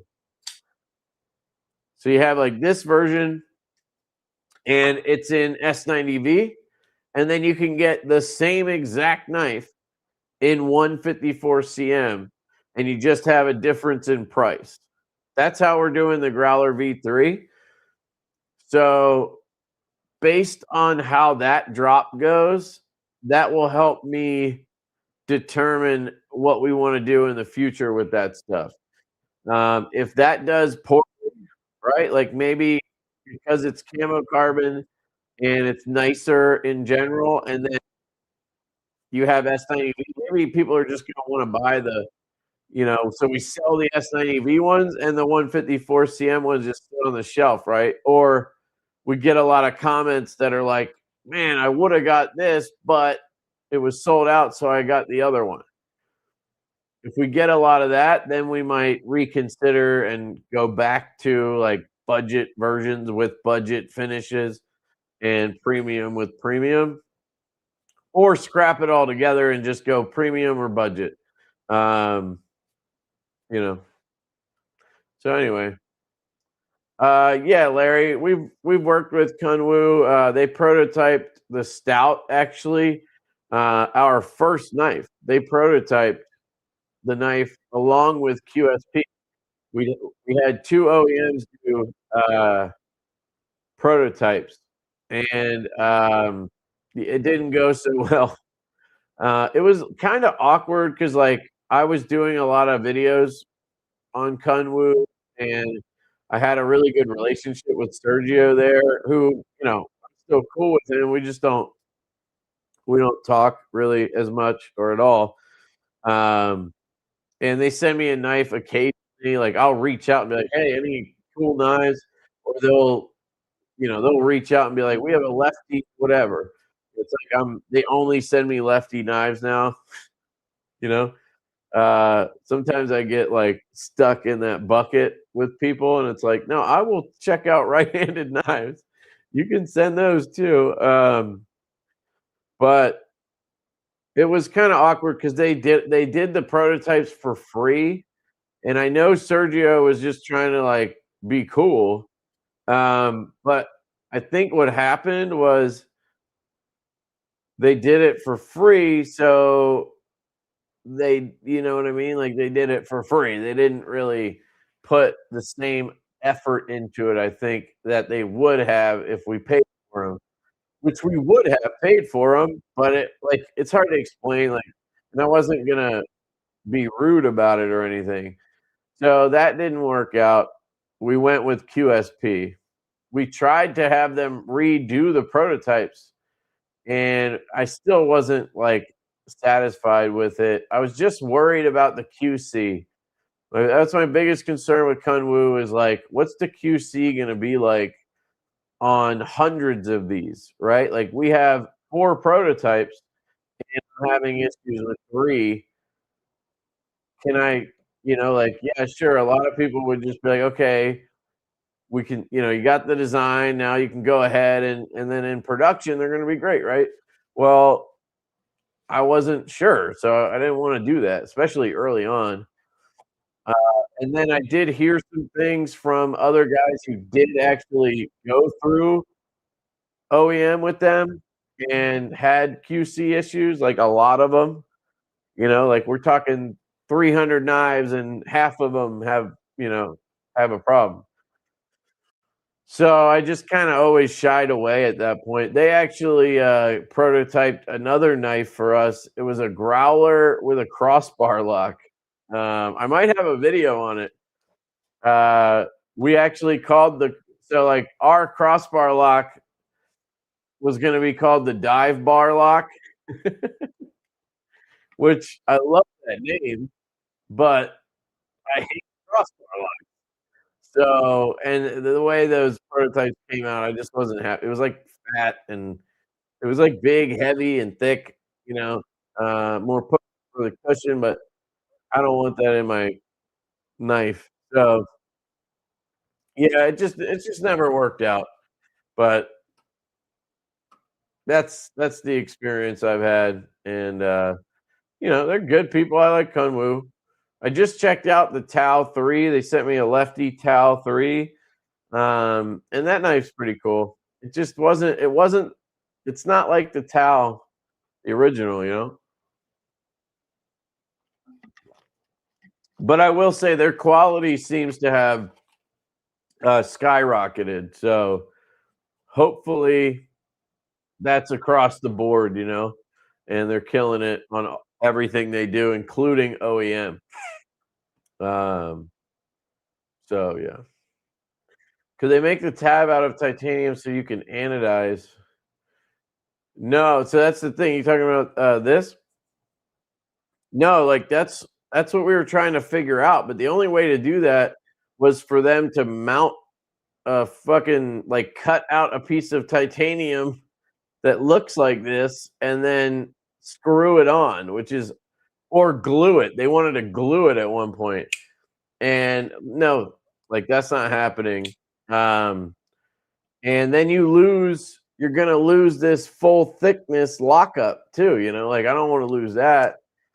So then you would say, "Well, can't you just make the whole fucking thing out of titanium then? Like, instead of the liner being steel?" Yeah, you could do that, but then you have to still have a steel insert. So now I have this really small, uh, thin lock bar tab. It's literally just like this big and this long, right? And half of it's exposed. That's your lock bar, that's your liner. So why make that out of titanium? Because then you're gonna have to figure out how to mount a steel insert, which now means it all has to be thicker and it's gonna cost more. It doesn't make sense, right? Like, because you have to have steel for the lockup. So, like, to me, this basically is just a big steel insert. That's like all it is. It's just a tab lock. It's just a big steel insert. There's no reason to do it in titanium other than to appease the people who think that that would be more premium, but it really isn't. Because now you're adding thickness and other things in there that you really didn't need to. And I think a lot of people have kind of come around and figured that out now. Yep, we talked about this. What are they? Oh yeah, so he's talking about the Mad Dog. So I don't have one. I sent them to Colin, but on our Mad Dog prototype, we changed. So what they said was they misunderstood us, which is bullshit. They just changed it and didn't tell us, and we didn't catch it in the file for the prototype because we weren't looking for we weren't looking at that. Like we were looking at the changes we made. We're not looking at random shit that they would have just changed for no reason that should have stayed the same. But basically, we changed the clip design, and it was originally we had the wire clip slots like this, right? Except the way we had it was this was the clip was mounted from this side. So they used a screw that was like normal size, like this, and it went through here into the clip, locked down the clip. So, okay, cool. Now you have a clip that doesn't have hardware, it looks good, right? But the other side just always looked weird to me because you had these slots and then you had this tiny screw in the middle of it. And I just thought that looked so weird because you have this like super aesthetically pleasing thing on one side, right? Hardwareless clip. And then on the other side, you have these fucking clip slots with this screw in the middle of them. But it just didn't, it just doesn't mesh for me, right? So we wanted to change it. So we ended up, I think we overthought it, and we went with an idea from our buddy O. Show, Olex. He has some knives with a reversible clip where it's hard to explain. So it does the same thing, right? It goes through here and into the clip, except instead of like these slots or whatever, it's just a triangular shape in a milled pocket. And then there's just a little round screw just like this that goes in, and it goes into the clip on this side, and that clip slots into that triangle shape. So now you have no slots, and you just have a bigger round screw, right? And then you have these normal screws. So just picture this. I mean, you saw it obviously, but picture this without the slots behind it, right? So I was happy with that, and the prototypes otherwise were great. But what happened was there's a gap apparently with the contouring. Because of the contouring, for whatever reason, the screw sat up and there was a gap. So it just looked off, right? I don't quite understand why they couldn't just like change the clip or the screw design a little bit to fit flush in that pocket, but I guess with the contouring and you have a flat screw, it doesn't work. I guess you'd have to kind of have like a contoured screw. Anyway, so the engineer at Kubi just fucking he just got rid of the contouring to make it fit flush. So he thought we wanted to prioritize the clip thing over the contouring on the knife, which is retarded, obviously. We would never do that. So I got the prototypes and I'm like, what the fuck? It's flat, you know? So now we have a problem, right? Because I reach out and I'm like, hey, these are fucking flat. We need them to be fixed. And they're like, okay, well, if you want to, if you want to go back to the contouring, then we can adjust it, and you just have that little bit of a gap. You'll have that little gap, and we can do the contouring in production. And I was like, yeah, that sounds great, but no, we're not gonna have a fucking screw with a gap. Sorry, I don't care how small it is. That's not happening.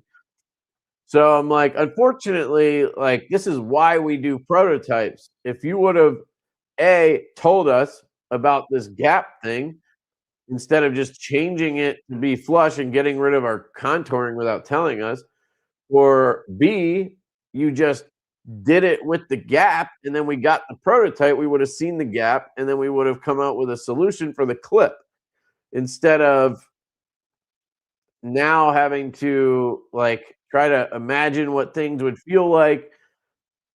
Like, unfortunately, I need something in my hand to like be sure this is good. I'm not going to order these knives unless I'm sure. We're not just going to be like, oh yeah, in production we'll fucking do this, you know. So what we're doing, they haven't responded yet. But my idea was two ideas. Originally, I was thinking, why don't we just go to a standard filler tab design like like the tornado? Like, why don't we just go to something like this? They can probably put a piece of titanium filler tab in there and contour it, and it'll flush up, right, with the contouring. That's obviously what you have here. You know, that filler tab has some contour to it. It's titanium, they can do that, right?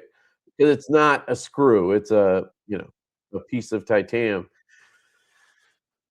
But then I was thinking, yeah, but we've never really done that before. Like, why are we overthinking this? Let's just fucking go to the standard clip system. So we're just changing the Mad Dog to this, right? We do this all the time, and it'll now have a clip that will fit other knives. So like we're trying to make them all interchangeable. So like the saloon clip fits on the Growler XL. The Growler XL fits on or clip fits on the tall boy. The tall boy clip fits on the small boy, right? The small boy clip will fit on the Mash V3, right? The Growler V3 clip will fit on all of those things. So that's the idea. We wanted to have it be universal, and then I thought we would have a little more variation in the clip. Like this looks good. I'm thinking we need to add some like milling or something so that the design has like a unique clip, and then that way you guys might want to swap them around.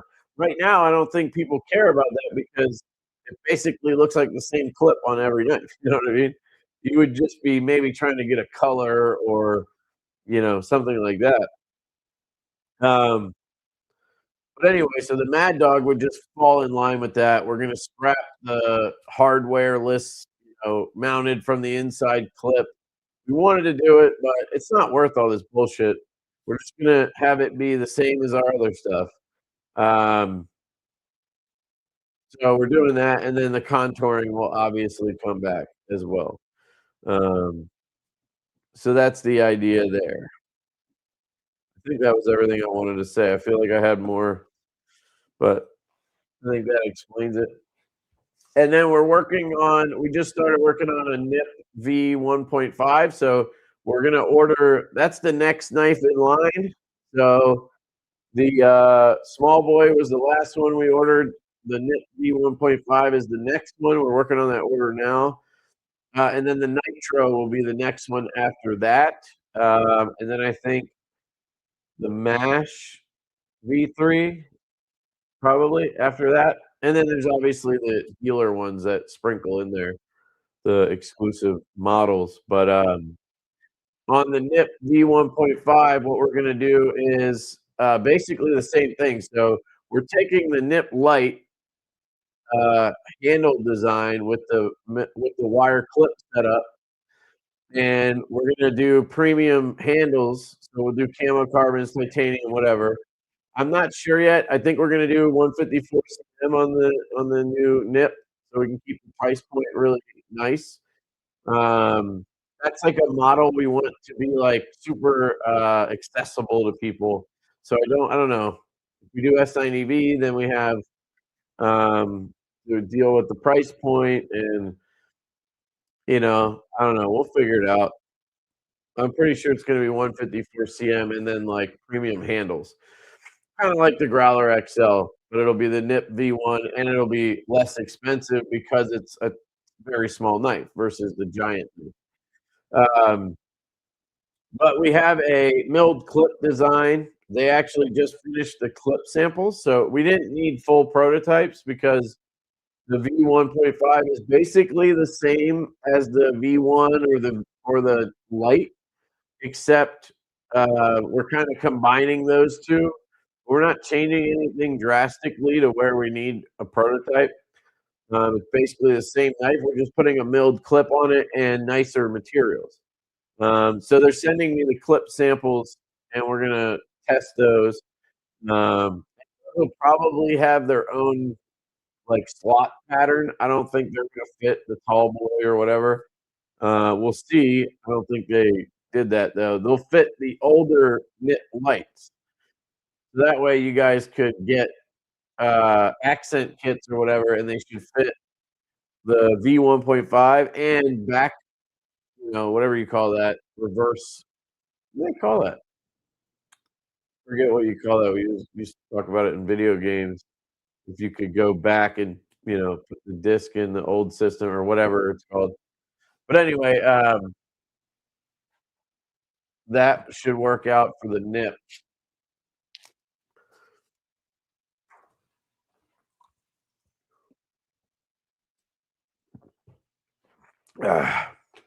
Basically, we have like a million things happening, and it's all jumbled up here.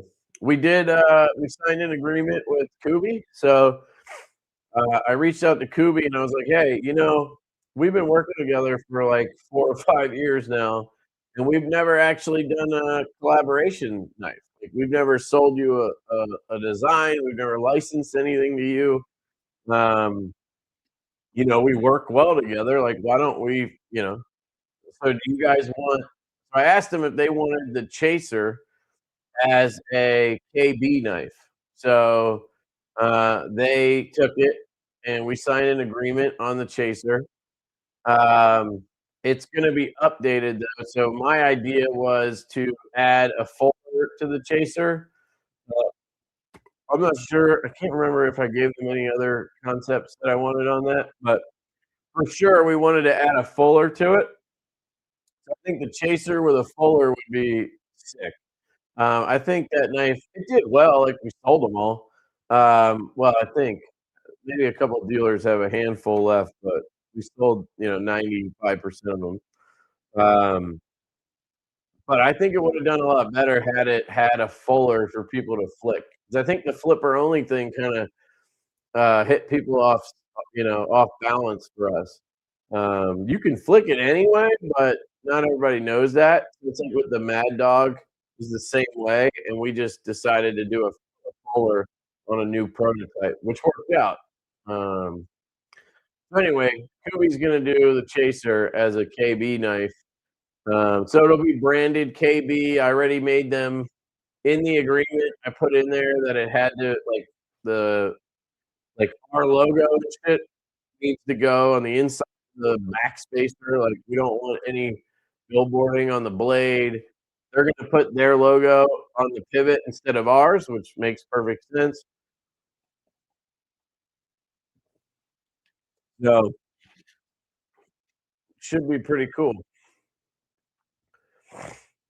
Oh, new Kaiser. Yeah, it's too late now. Sorry. I know. I'm a dick, but what am I gonna do? Oh, no. See, now I'm getting to those. I'm getting to those comments from it's 11:57. Oh my god. All right, let me skip ahead. Sorry, guys. I really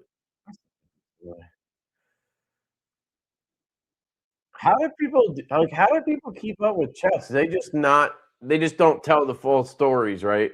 Like, I go into the whole rant and tell you all this shit and go in detail. People just don't do that, I guess. They just answer the question and move on. Organized ranges suck, limited hours. Most don't allow rapid fire, which is really normal fire. I'm lucky enough to have private outdoor ranges at my disposal, pistol course, and up to 350-yard rifle. That's awesome, dude. Yeah, my range, it luckily is awesome. We have a tactical range where you can fucking roll in the dirt and pretend you're Arnold Schwarzenegger in Commando. Um, and you can, an FRT, you can go to town with it. There's no rapid fire rules. Dude, I'm always fucking cooking off mags with especially pistols. I don't really do it with rifles. I haven't gotten that far with rifles, I guess. Like, I've built like 4. I think I'm working on my 5th one now. ARs, I mean, and I feel like I'm always just building one and testing it, see if it works. Like, I never just go with a rifle and fucking, like, just shoot and have fun. Like, I'm always doing some kinda test, function test, and then I'm like, "Oh, let me test these suppressors," and I'm just and I'm like, slow fire. I never really do the same thing. Like, with pistols, I'll do, like, drills, and then occasionally, I'll just unload a mag because it's, like, so fun. You just get in the zone, and, especially with that staccato because it just fucking wing, wing, wing, wing. But anyway, it's really nice having that tactical range. The only downside is you have to put up your own targets on it. Like, we have a shed, and it has these wood stands, and, you just have to staple your shit, but you gotta carry the stand out, and I have my own stands that I just put together there, but it's a lot of fucking shit to carry. I have so much shit in my truck. Like, literally my entire truck bed, I can just fit a stroller in there, but everything else is just filled up with gun range shit, like wood posts for target stands by themselves. I have a big ass, like, fucking trunk container full of, targets and fucking, alignment rods and clips and all types of fucking shit for shooting. I have clays, I have, like, a whole thing of, like, fucking splatter targets I bought that are, like, 18 by 24, and they're just flying in the back of my truck, all, like, scratched up. They look like, scratch off tickets, like, I bet you half of them, I'm gonna shoot them and not even know where I hit because 'cause they're all scratched already. Yeah, it's a fucking mess. Just so much stuff. I wish I had, like, a storage unit at the range. I could just put all this shit in there. That's really the only place I shoot is that range.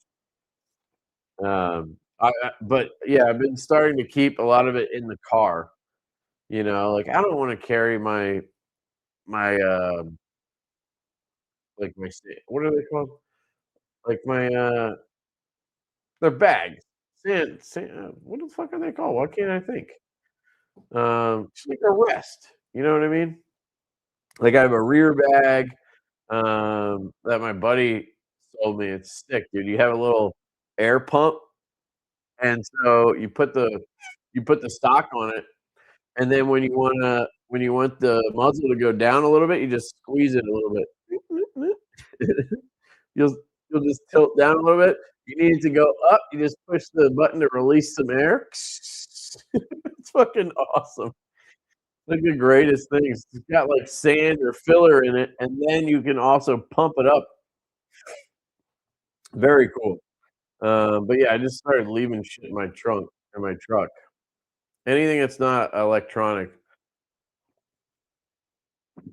or ammo or guns, so I still end up schlepping a ton into the house. The Growler XL has a lot of real estate. Very cool. I need a tall boy. Sick. Yep, yep. Let me see if I missed any of these. You got that one. I'm a sucker for purple. Sorry, TC, my bad, dude. Or did I get? Maybe I got that. I don't know. But either way, thank you, sir. Appreciate you. Uh, just picked up like new inbox compadre Timascus pocket clip and backspace. Wait, was that with the knife or just the pocket clip and backspacer was 275? Gotta be it's gotta be, with the knife, right?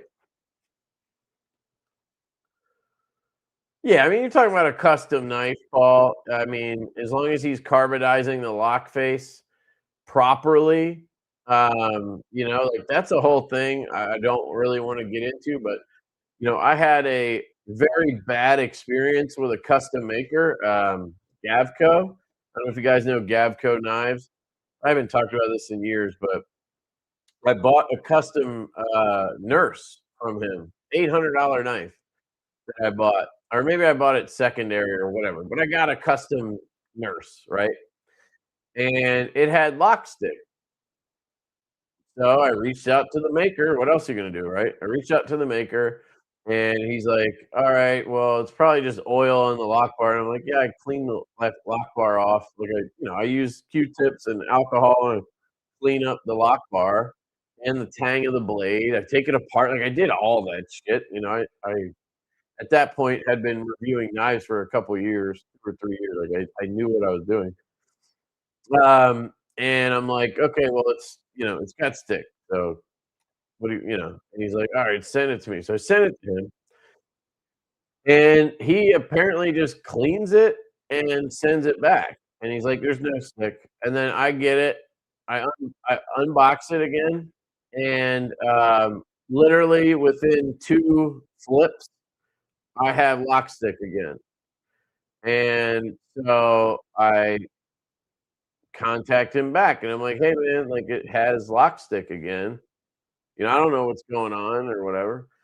And, he got, like, pissed at me, basically, and he was just blaming me for it, basically, is what happened. Um, and I think he thought I was putting oil on it or on the detent or something, and it was transferring and causing the stick.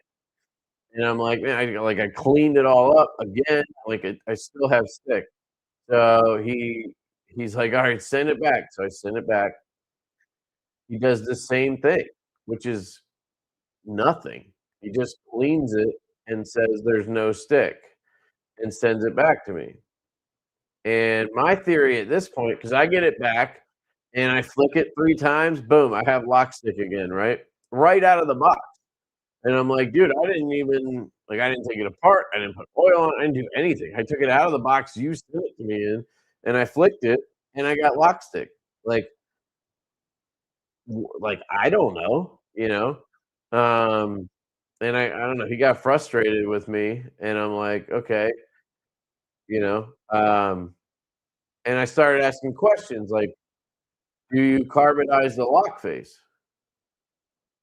And he doesn't.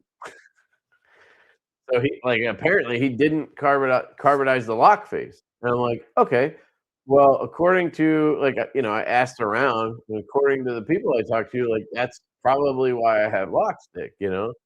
Um, and at that point, he just stopped talking to me, like, just ghosted me, and I'm like, "Okay, cool." Like, I have this $800 fucking custom knife from a guy, and, like, apparently the lock stick's my fault, even though it's not carbonized and it's titanium on steel. Like, these are pretty standard things that knife makers know, right?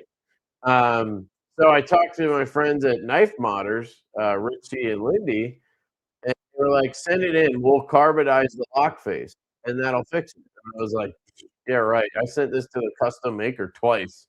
Like, he would have fucking done that if he could fix it, right?" Well, I sent it to them, they carbonized it, never had lock stick again. The knife was fucking amazing after that. I ended up selling it because I just was like, you know, I didn't want it anymore. So, that's my Gavco story. And then actually, a year later, uh, he came out with, he did a license deal with We for the hyphen. And I thought it looked sick, dude. I mean, that's right up my alley, right? If you look up the hyphen, you'll see.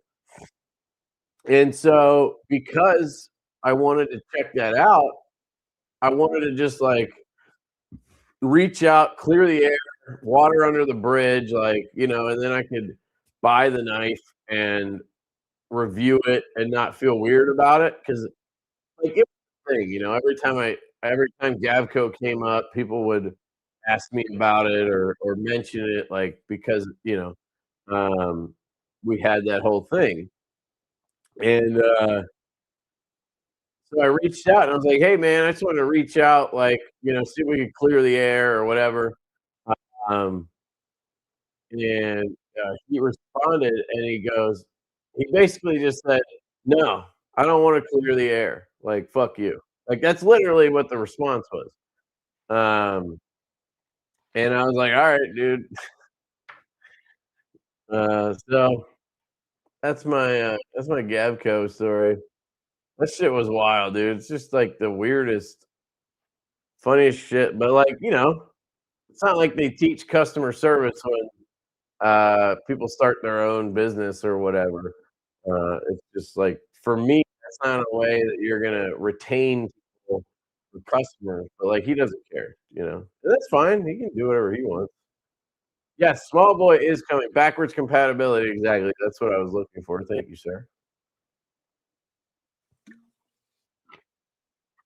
Um, I just keep my gun at the range. You could do that.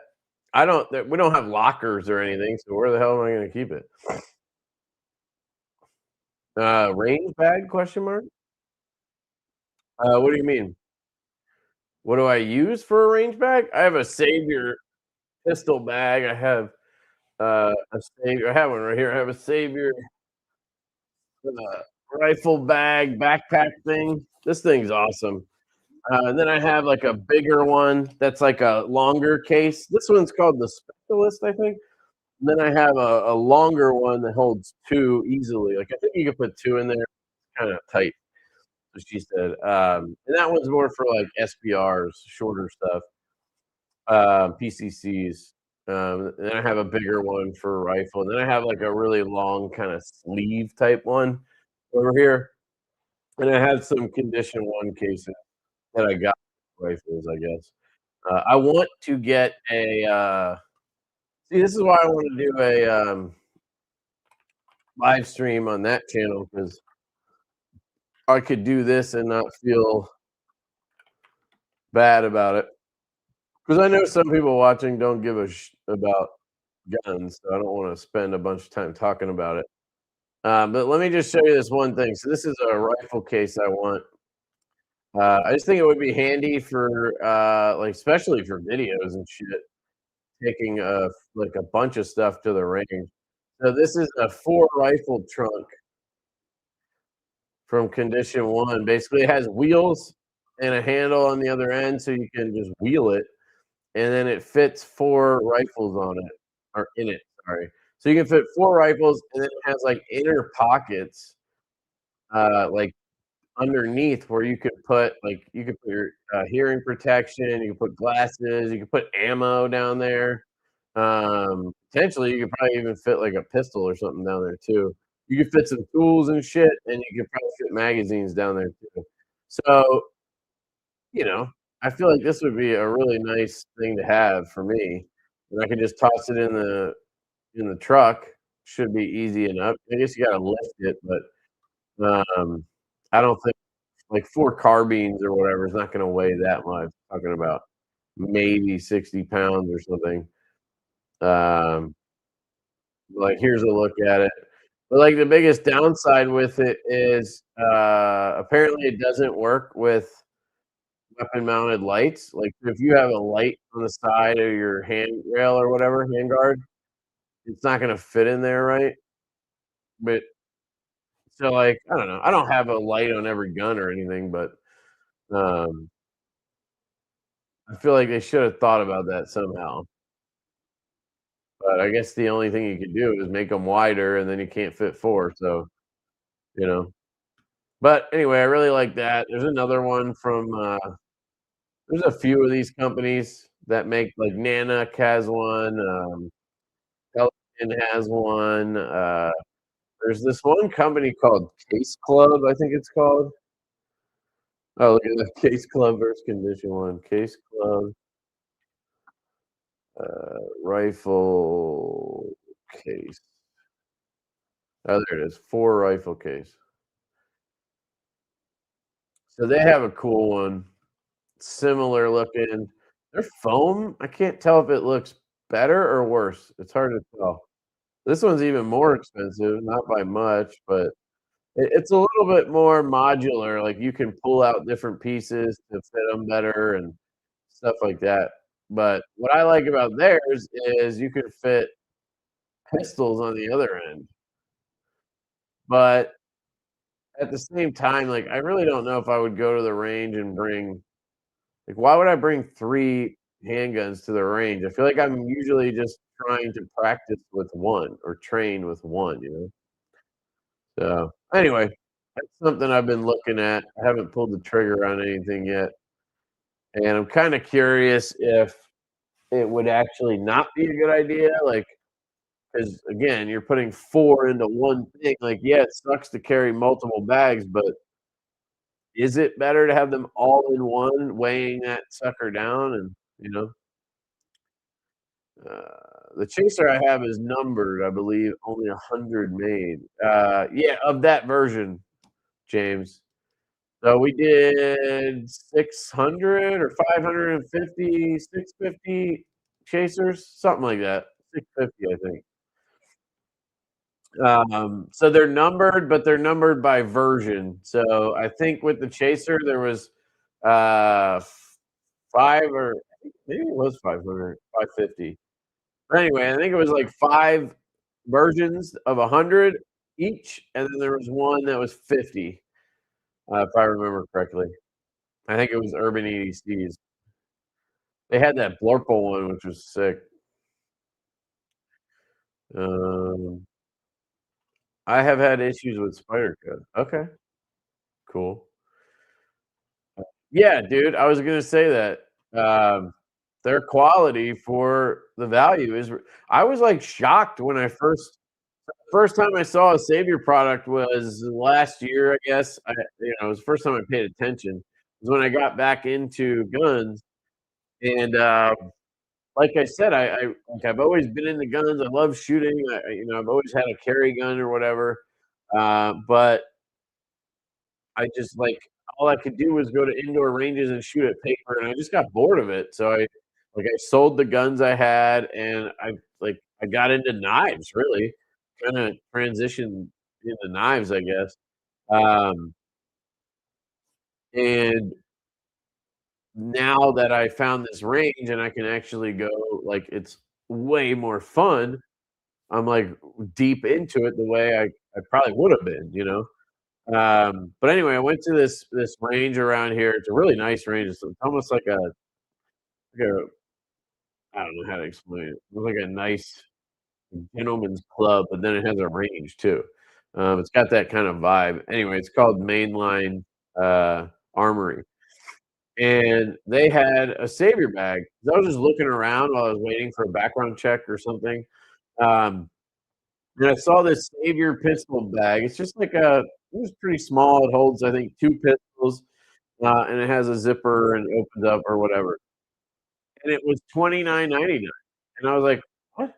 Like, I totally expected just based on my experience looking at, gun storage stuff, I expected it to be 120 bucks or something, and it was $30, and I was like, "What the fuck?" So I bought it, obviously. Um, I ended up giving that to Bees Blades, actually. Um, so after that they were on my radar, and then when I got, like, a bigger range bag, like, you might be able to see it over here, down there. I don't know if I can move this thing. Could just adjust the camera, but I don't want to. How do I get rid of that? Yeah. Style. Oh. Oh, I'm an idiot, dude. All I have to do is click on that fucking comment again. It's right down there. That's the range bag that I bought from them. It's a pistol range bag, obviously. And then I bought these, suppressor pouches from Griffin Armament, and I put it through the MOLLE on top, so I fit like 4 or 5 of those on top, which was stupid because now I just keep the cans on the rifle, and I don't really shoot like, I don't shoot pistol cans really often. I'm not a big fan of suppressing pistols, it's stupid.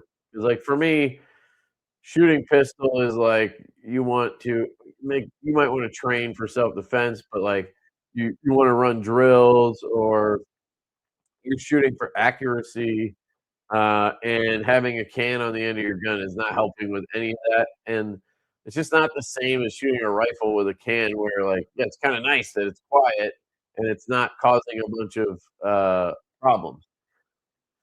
So, I just don't get it really, which is funny because when I first got into it, I that's what I bought was, like, I was just trying to find, like, the perfect pistol can. Um, I've learned a lot of expensive lessons the last year or so. I got the same pistol case on Amazon, expecting it to be shit quality, but it's aw yeah, dude, it's fucking sick. Yeah, Savior is the shit. I use their bags for, ammo storage, so I obviously, I have those ammo crates. You know, if you buy enough ammo, you'll get these ammo crates with stuff occasionally. So I have and then I bought a couple of, like, real like, the nice ones, the military ones.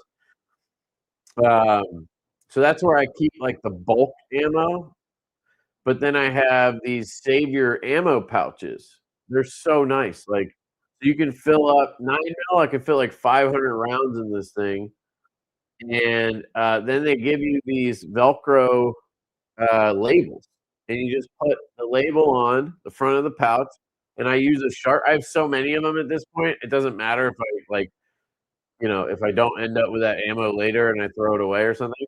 But you just take a Sharpie and I'll write 9 millimeter, and then I'll put 124 grain, and if I feel like it, I'll put the manufacturer even. Um, and so then you know, you get this awesome little pouch, you can fit it in a lot of places or carry it.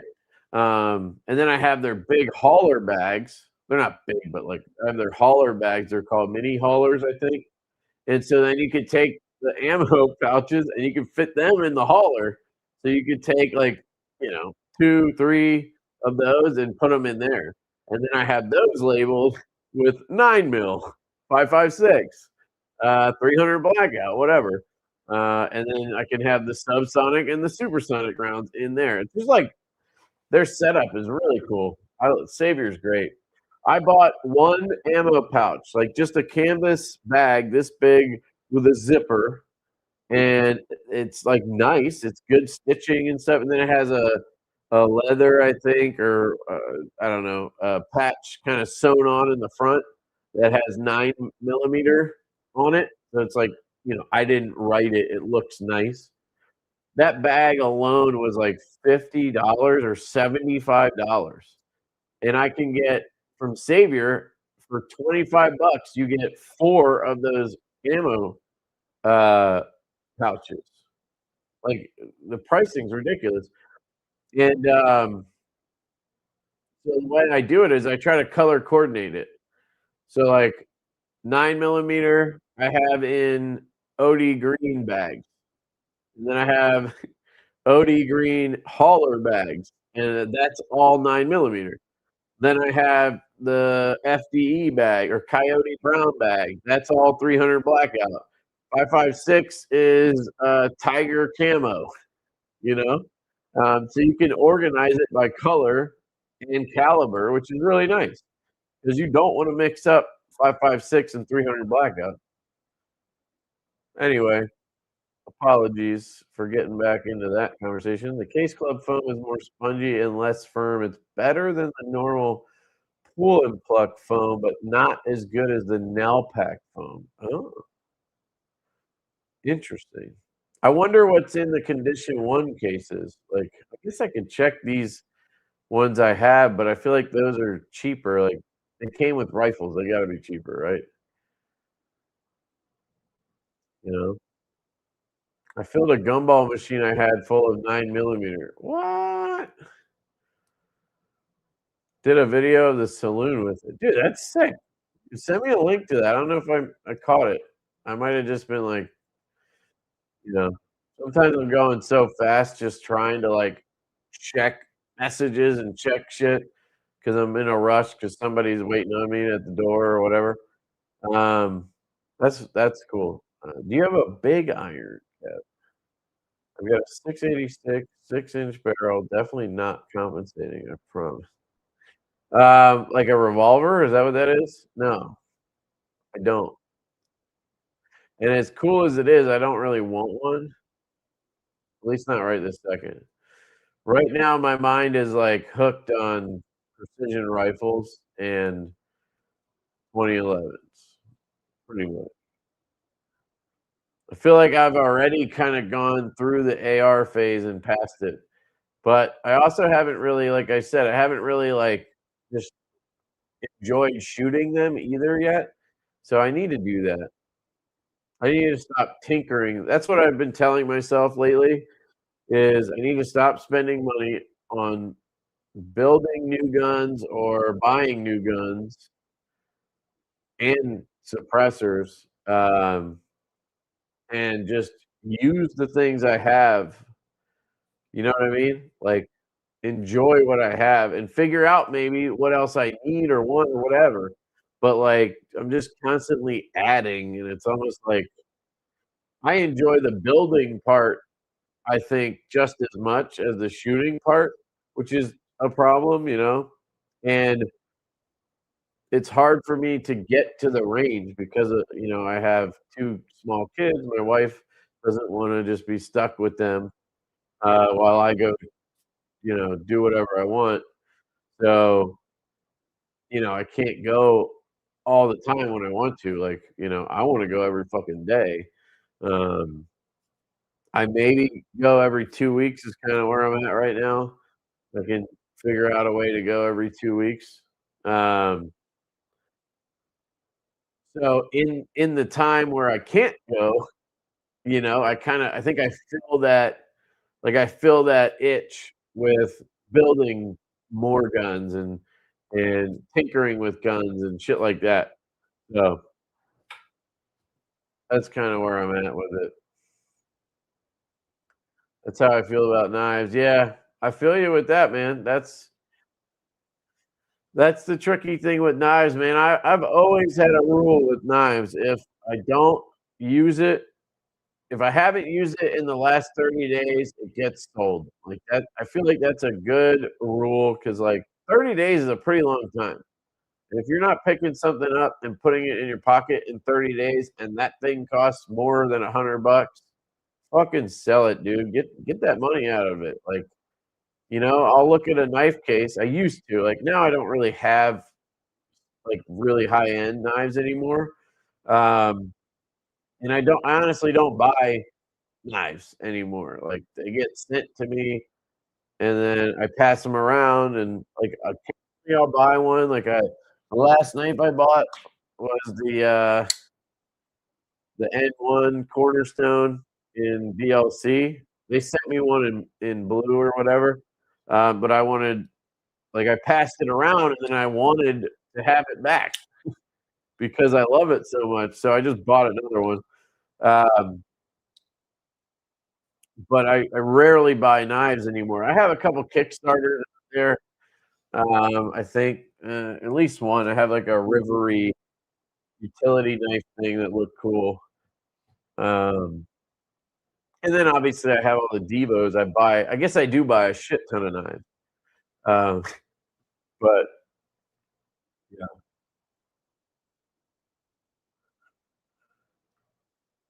most pews just sit in safes. Yeah, that's what I'm saying, like, and I'm starting to feel the same way about some of the pistols I have. Like, I have ones that I don't really need or want. Like, I have 2 Bodyguard 2.0s 'cause I had the regular one, I love that thing, but then they came out with the carry comp version, and I didn't really care about it, like, I didn't really care about it, like, being better. I just wanted to compare them and, like, my brain went off on that, nerded out. So I bought that one, and the problem is guns aren't like knives. You can't just, um you can't just be like, "Hey, who wants it?" And then it's not as easy, like, not everybody wants to go through their FFL, and deal with all that shit, so it's just harder to sell them. I probably need to just put them up on Gunbroker, but I have, at least 2 or 3 that I would wanna sell, get some money back, you know? But then the other thing is much like knives, except at a much higher price. And you know, you do all this shit to your guns, and then it's not worth anything more. Like you could put 1,500 bucks into a gun, and you're still gonna have to sell it for the retail price, less than the retail price. Like so, at that point, you might as well keep it. No, that would probably be 100% illegal. I'm not doing that. Well, not illegal, but it would probably be, against YouTube rules, that's for sure. But there's nothing against you guys reaching out to me and asking what I have, so feel free to do that. QPUs are much more heirloomy, though. Not to me, I don't see them that way. Like, I don't really see anything as heirloomy because, like, I don't have that like, I'm not narcissistic enough to think that shit that I think is cool is gonna be like, my kid is gonna give a shit about it. You know what I mean? Like, I I would tell my kids if there's whatever shit I have left, if, you know, God forbid something happens to me, or when I'm just old and I pass away, you know, like, anything you don't want, sell that shit and get some money, man. Um, I would not wanna put any obligation on my kids for keeping random shit. Like, "Oh, here's daddy's Glock. This is daddy's Glock Gen 4. You gotta keep this because it was super important." It's like it's one of 400,000,000 in the world, and now they have a Gen 7 that's way better, and I don't even shoot guns. I don't know. Daddy's Glock. Guns are a hard hobby to sell back out of, yeah. It's mostly the fact that you take a big loss. You know what I mean? It's just I've always taken a huge loss on guns. With knives, at least, you know, like, I feel like with knives, there's like a $50 rental fee. You know, we're talking like, depending on the price point, let's say a $300 knife, I just assume a $50 rental fee, and you're selling it for 250. You know what I mean? At least back when I sold a lot of knives on like Reddit and shit. Now I think the market is really bad, so you guys probably sell them for like, you know, that knife is probably like 200 or 150. I just sell them on Whatnot now, and or if people hit me up asking about stuff, that's how I sell a lot of them. Like, hey, you still got this or whatever. Um, and the knives get sent to me, so I sell them at 50% off because I feel like that's the right thing to do. Um, but like with guns, it's you lose so much money, especially if you're dumb enough, like I used to be, to go to the gun store and sell it to them. Like, "Oh, you want a new handgun or something." It's, say, 600 bucks for the new Glock. You bring in your old Glock, and you know if you go online or whatever, those are selling for 500 bucks, right? And they're like, "Yeah, we'll give you 20 bucks." You know what I mean? We'll give you, like we'll give you 100 bucks as trade-in only, and we're gonna take your fucking 7 magazines with extensions on them that you probably have $300 into. We're gonna have your, Apex trigger that was fucking 150 bucks. We're gonna have your blah, blah, blah. Your red dot on here is gonna fucking go with it, and you get 100 bucks for it. You know? So don't do that. I would use Gunbroker or something like that. I was happy to get the regular Flipper Sharp by Design Mini Tempest for $50 off. Good deal, Paul. I don't think that's a good deal, dude. I'm pretty sure you can get that knife for like $200 on Knife Center. They were discounting those like crazy because he had like 4,000 made.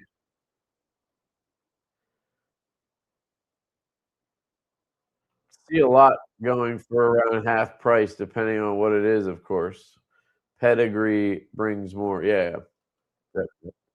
Yeah, I usually just go right to 50%. If there's a reason or whatever that I can go that I'll go lower, I will. Um, but, like, I hate selling knives for $25, like, there's no point, I'd rather give it away.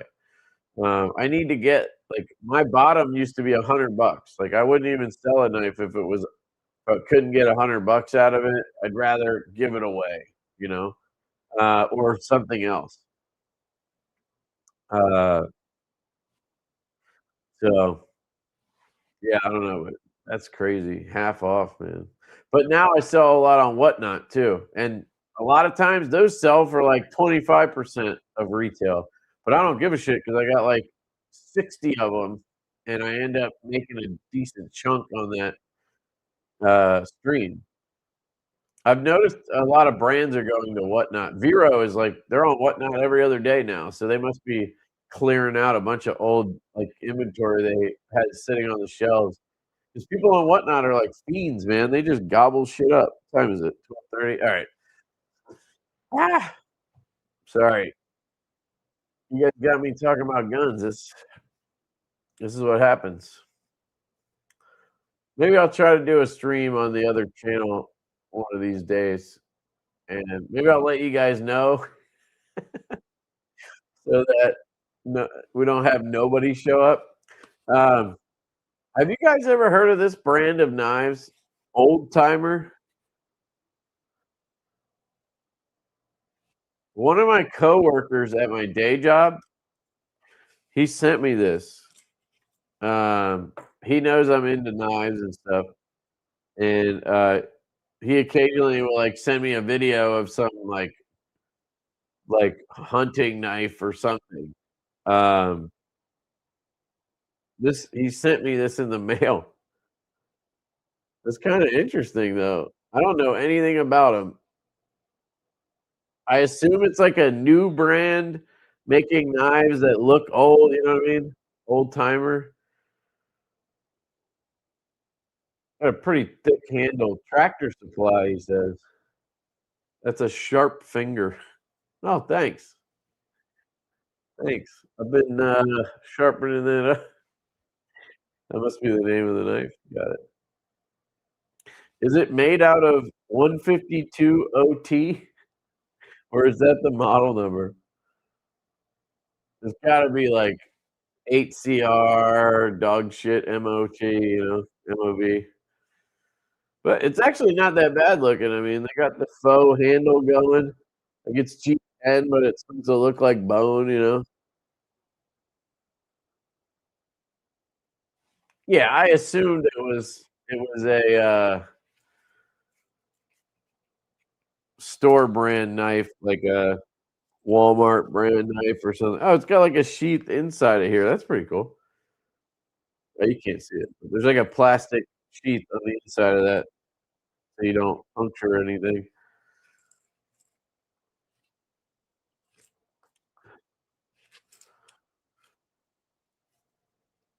Yeah, they're new if you consider 1958 new. Oh, they're that old? This is in good condition then, dude. I'm 40, still have the old timer slip my grandpa gave me. Okay.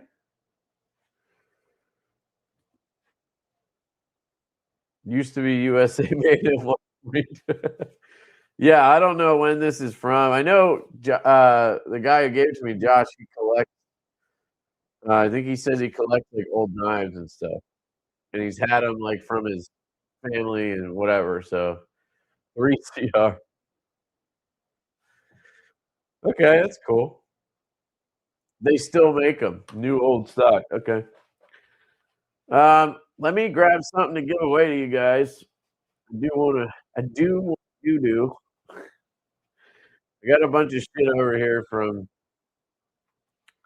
I came back from Pass Around. Just trying to think. I do have this knife. Is this the oh, no, this isn't the, this never mind. Not that one. Hold on, give me a second. Let me look through these. There's a few Kubies. There's a Kaiser fixed blades, Kaiser folders, Katuo, carbon. Oh, what Katuo is it? We got oh, how about this? This is one I reviewed recently. You guys might dig. Would that be good or I don't know. There's a couple things I can think of. This one is the Thorn I just reviewed.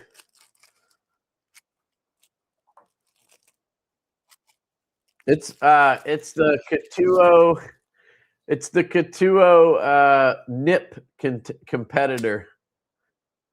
Reminds me of a nip. It's not. I mean, it's basically like a mini Griffin, I would say.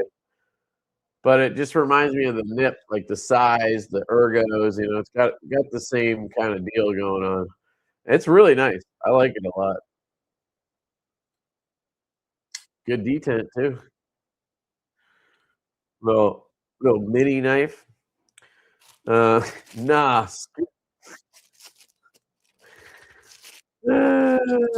skip. All right, Dale.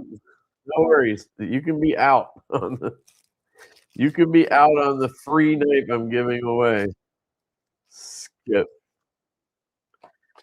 motherfucker. I'm gonna skip your head.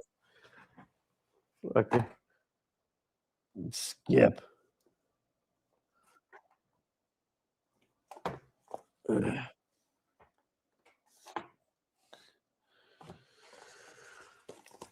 Now this one, because the box is fucking destroyed. I want to see what the knife looks like. Sometimes there's knives I don't want to explain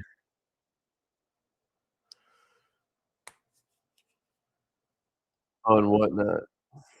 Why is this oil like leaking out of here? Warren Cliff Griffin, yeah, basically.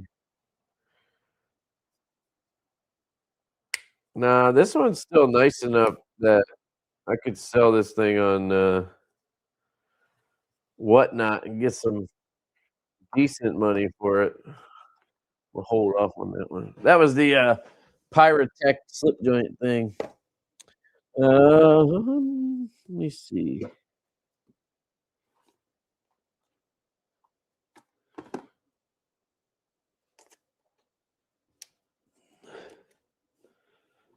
Trying to find something decent, but not like, not too good. Kaiser sheepdog. If you spend any amount of time in that chair for work, you need to upgrade that son bitch before you buy anything else. How do you even see the chair? You can kind of see the chair. This is the chair I use for recording. My work chair is this one. Well, you can't even see it. This is my work chair. It's a lazy boy, I think. I think it's a lazy boy. It's a lot more comfortable. This one is getting a little long in the tooth. Um, it'll just like sink down every once in a while. This one is a Tuya QAR. Are we gonna skip on this one too? Yeah, what up, Matt? What's going on, dude? Woke up to pee and here you are. Yeah, I should probably go to bed. That's a good idea. Might be 4:48. Are you still talking about the whatever it's called? All right, let's do this one then. The other option is the Duron. You guys have a preference?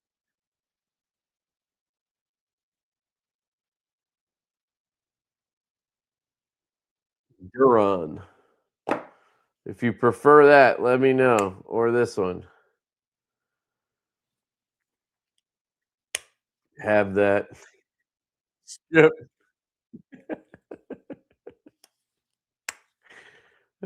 Sever. I want the Duron O knife. All right. Hey, it looks like Duron is winning the green one. They're both fucking green. You're addicted. That's funny.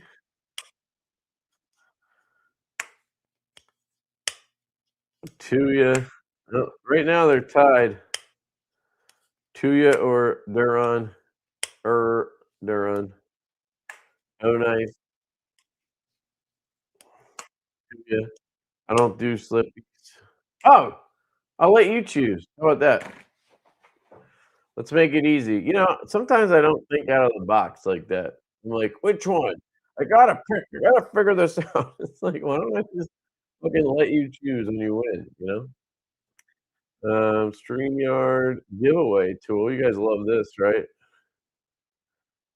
Um, we still have people who are like, "That thing doesn't work. It's bullshit." Uh, hashtag I'll do tornado in honor of Casey's drop. Did you guys buy one? You should buy one. You should buy a tornado. I mean, what's Casey gonna how's he gonna feed his family, guys, if you don't buy all the tornadoes? You know what I mean? And then we gotta sit here and listen to him, you know, bitch and moan about not being able to feed his family because you guys didn't buy a tornado? You don't want that. I don't want that.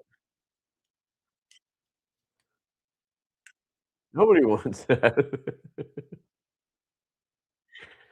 Ah, shit. I thought that was funny.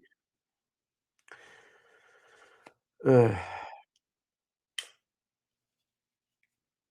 I just realized you guys are probably like, "Why didn't you give away the tornado?" I didn't think of that, that's why. I didn't think of that. Yeah, I really want a sheep's foot version of that.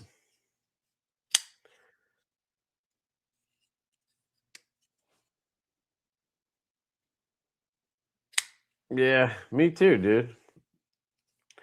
Yeah, there was no way I was doing them for, like, a year there. It's just, man, so hard to get that kid to bed.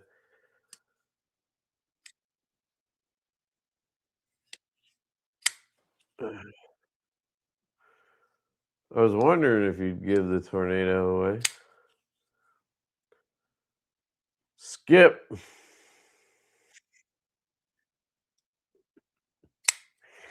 Skip comment. The the crack the Kraken sloppy would be cool. The Kraken sloppy. Yeah, it would be cool, but it'd be cooler if I sold it on Whatnot for $200. Gotta keep the lights on, dude.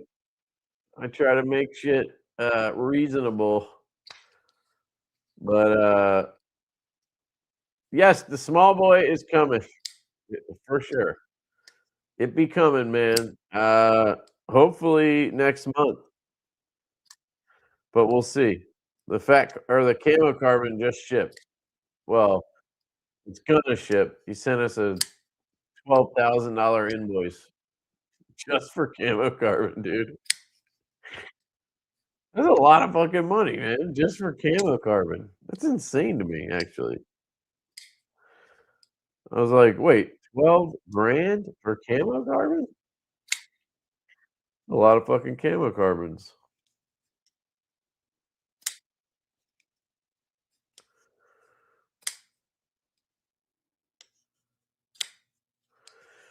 It's actually not that bad though if you think about it, right? You got, 12 grand, and then you got 1,200 knives. So, it's $100, $10 a knife, right? $10 a knife for the camo carbon. Now, obviously, they're not all camo carbon, so it doesn't really work out that way. The math ain't mathin', but if you look at it overall from a business standpoint, $10 a knife. Not terrible. What knife are you flicking? This is the Tornado.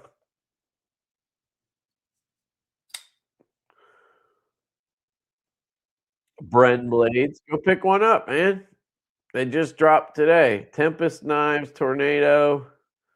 Comes in a bunch of versions. Purpley purple. I think he calls it purple swirly. I like to call it purple nurple.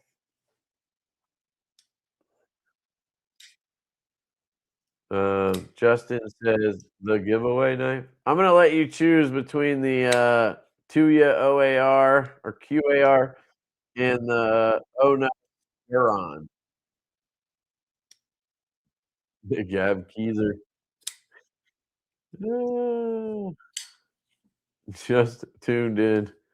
Good timing. Well, it's too bad, Bill. You can't join because you just tuned. No, I'm just kidding.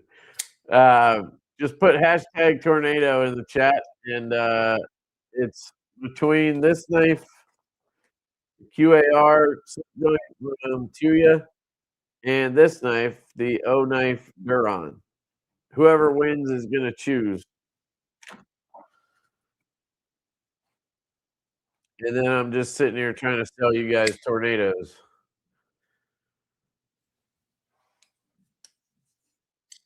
You haven't mentioned Olight 950 times this stream. Is everything? Do I do that? I don't think I do that.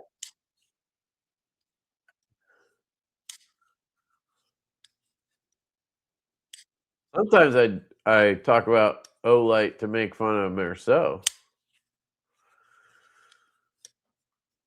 But I did just do a video on the O Station Pro 2. That thing's fucking awesome, dude. That's like the best gadget. Well, I think that was the title of my video. It charges your goddamn batteries, stores them. You don't have to put them in a certain way. It checks for bad batteries. I mean, it does everything you need with your rechargeables all in one thing. It's fucking cool. Okay. Is that Tempest a flipper? Yes. There's a little micro flipper tab here that you grab and you flick it. And then it also has a hole for flicking. And it's like really nice for flicking because think about it. I always think flipper with hole is a great combination because you're going to get a good detent. You got to have a good detent, stronger one for a flipper tab usually. So then the hole is going to be poppy, if you know what I mean. I thought that was a 3D printer.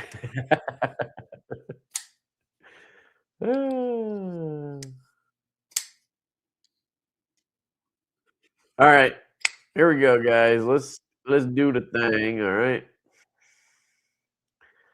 click on it. You guys can see that, right? Let me clear this. Here we go. That's what she said. Yep. JD Rod 88.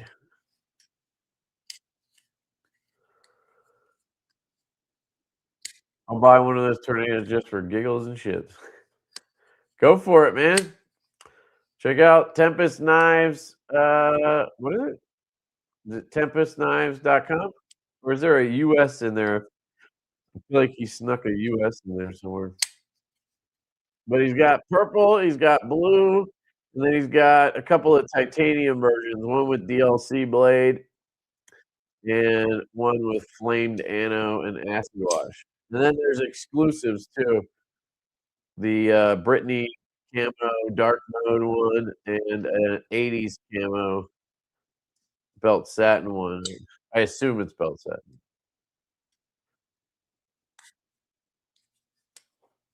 JD Rod, are you here, man? Bought the Firestorm. Sick, dude. Awesome.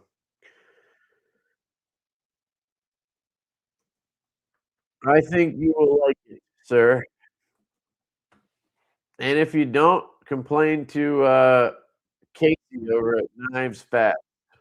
Check out that channel and talk shit. He's right here, JD Rod. Which one do you want, dog? Dog. You want the QAR slip joint from Tuya, or you want the Duron from O Knife? If you're just doing it by what they cost, you're gonna sell it, totally fair and up to you. I think this one costs more, but I'm not positive. This one's locking, this one's not. So, all right, Duron. Going with the Duron.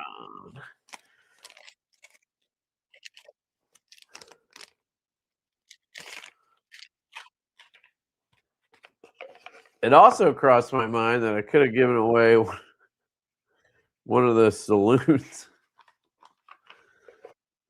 Also crossed my mind. You know what I'm saying? But those are good for whatnot, you know what I'm saying?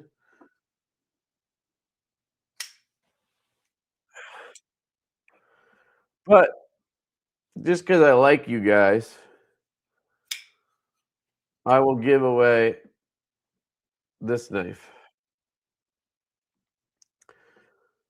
So we'll do another one for the saloon. This is obviously the saloon's the Wakanda Forever version. No, I don't have purple accents for you. Sorry, but you can always buy them. We have some that are just clip and collar sets. If anybody has a saloon and wants a purple kit, we have some clip and collars only in purple. We don't have them on the website though, so you got to hit me up. But we'll sell those for $20 until we run out. All right, so let me do another one. I figured the people who were here just for the giveaway, maybe half of them left. They didn't win. All right, we'll just do saloon this time. Looks like a couple of people figured it out.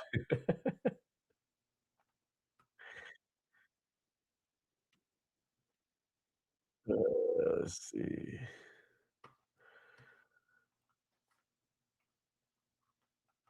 Hell yeah, he's got the '80s one. Dope, dude. Thank you, man. Appreciate the support.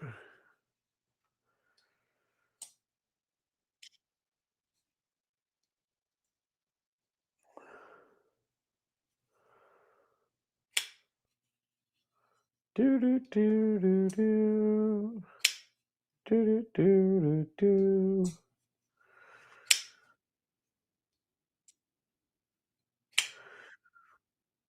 Dude, just let me pretend. All right. What the fuck? Kill my flow, dog.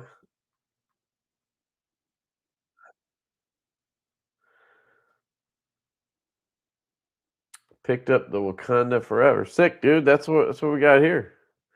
Well, if you win, you'll get another one. Then you can sell it. You can sell one, then you got some money, dude. Hell yeah. The Wakandas sold out, like, instantly on the drop. We still have a couple of the, or the purple nurples, but the Wakandas were gone, like, instantly. It was crazy. It used to be the felt satin one would sell right away, and we'd be sitting on black ones, but a lot of that, I think, is because we had black wash, which was PVD on the black ones. Let me see, where's the fucking we have 11 left. We have 11 of the purple nurple left on our website, and that's it on the saloon. Those are gone once all of those are sold. There are a couple of dealers that pick some up, so you might be able to find one here or there, but at least on our website, they're gone. Here's my personal one. That's my Wakanda with the kit because I had one kit. The nice thing about the DLC though is it doesn't you can't really fuck it up. Like that clip is DLC. That's gonna stay nice. Look at this. This already is all fucked up.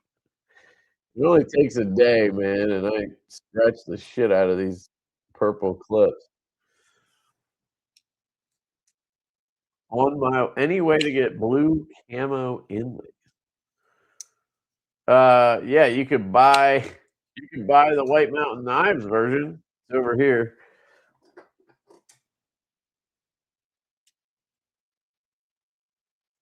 You could buy this version. They still have them. And then you could swap the inlays and then sell whatever's left, I guess. But no, you can't just buy inlays. We didn't order just inlays, I don't think.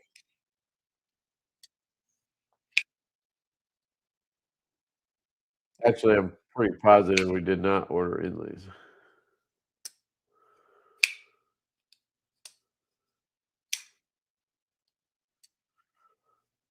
Hold out, dust out.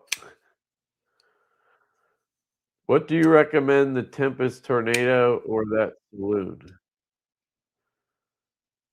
That's a tough one. No, he's right.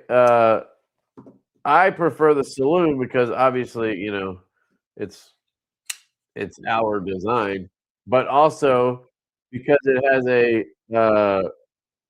spear foot blade, so it's got a lower tip for utility cutting, which is what I want. That was my one gripe with the Tornado, as mentioned. You have this more up, it's not like upswept, but it's a higher up tip with the belly down there. So to get down to cut utility cuts, get into a package essentially, cardboard cutting, a little bit more work with this thing. That would be my main reason for preferring the Saloon. Plus, this is our knife. Obviously, I love it, but I don't have a problem with that knife, so you don't want it to come off that way. Where do you get one? You get one at DivoKnives.com if you want this version.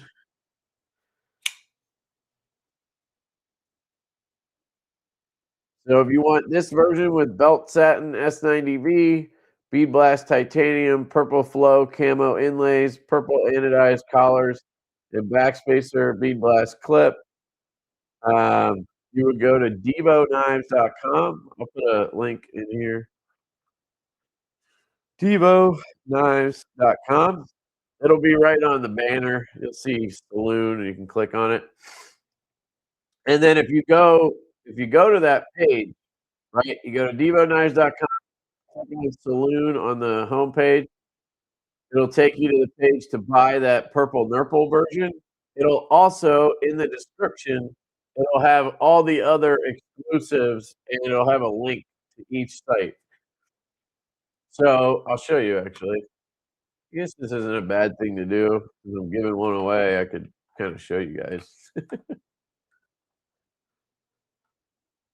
So here you go to the home page, boom, right here, Saloon, click on it. If you want to buy this version, well, shit, you're in luck. Just go right here and hit buy or add to cart. Make sure you use the code Lefty10. You'll save 10%. So 229, it'll be like 207 bucks or whatever. But if you want to check out the other ones, you can click here for Blade Binge. This is Blade City. They're sold out of the version they had, so you might as well skip it. Braid and Lock has a version. Traditional Pocket Knives has the 80s camo version, if that's your thing.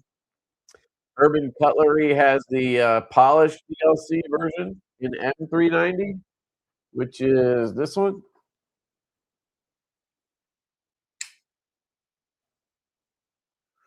Urban Cutlery on this one. Very nice version. The 80s one from Traditional Pocket Knives is right here. So 80s camo carbon. I have the clip on the left side or whatever, but you get the idea. Or no, I don't. Yes, I do. Yes, I do. Felt satin. You see that? This one's the Blade Binge one. Brittany camo, all blacked out. DLC blade and PVD handle. Very nice. And then White Mountain Knives has this one. Electric blue inlay, all stonewashed, everything else in blue accent. Those are the available versions. And then there's the Frayed and Lock one I don't have because I already sold it to somebody, which is pretty cool, actually. Yeah, Frayed and Lock. Here, it's again, if you go to our website and go to Saloon, there's links to all these places to save you time and energy of searching. And if you just click on Frayed and Lock, it'll take you there. It's safeandlockstore.com. And this is what it looks like. Really cool. Belt satin, silver twill inlay, polished blue ano accents, and dark blast titanium handles. S90V on that one.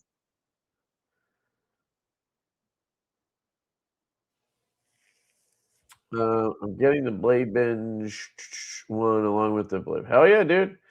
Use the code Lefty10, dude. It'll save you 10%. It should save you 10% on both of those, actually, if you use Lefty10. And thank you. Appreciate your support, man. It's awesome. Xander got his Lush V2 today, and he loves it, man. Awesome. Thank you. I'm a big fan of the Lush V2, man. It's right up there. It's close to the Binge for my favorite, but maybe not quite Binge. I mean, it is nice that I get to reverse flick it. You get a similar awesome front flipper, and then you get the reverse flick, and then you get Riot build.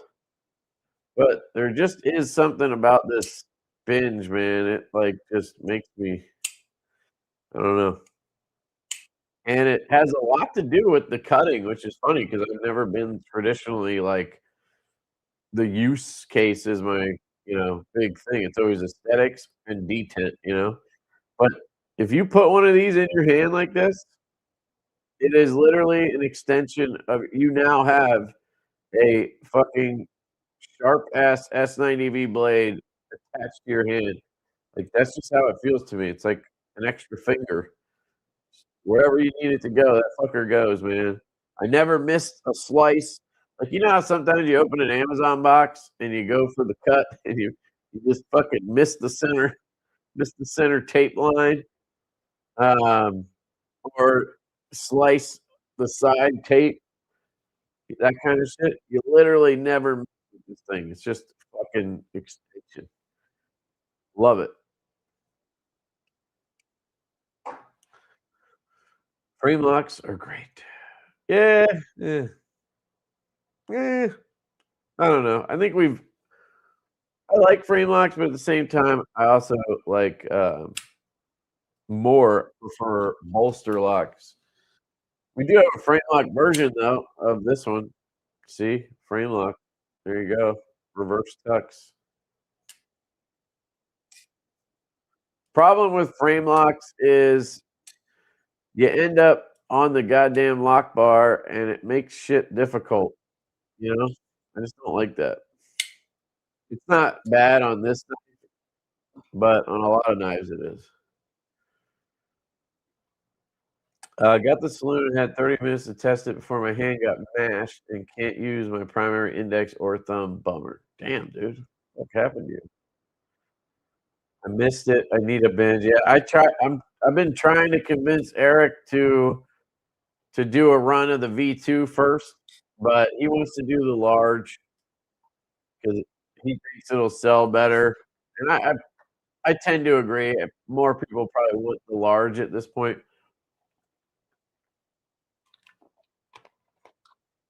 And it's not that much bigger.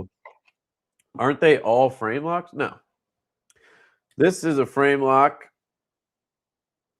This is a bolster lock. So you'll notice it is very similar, obviously.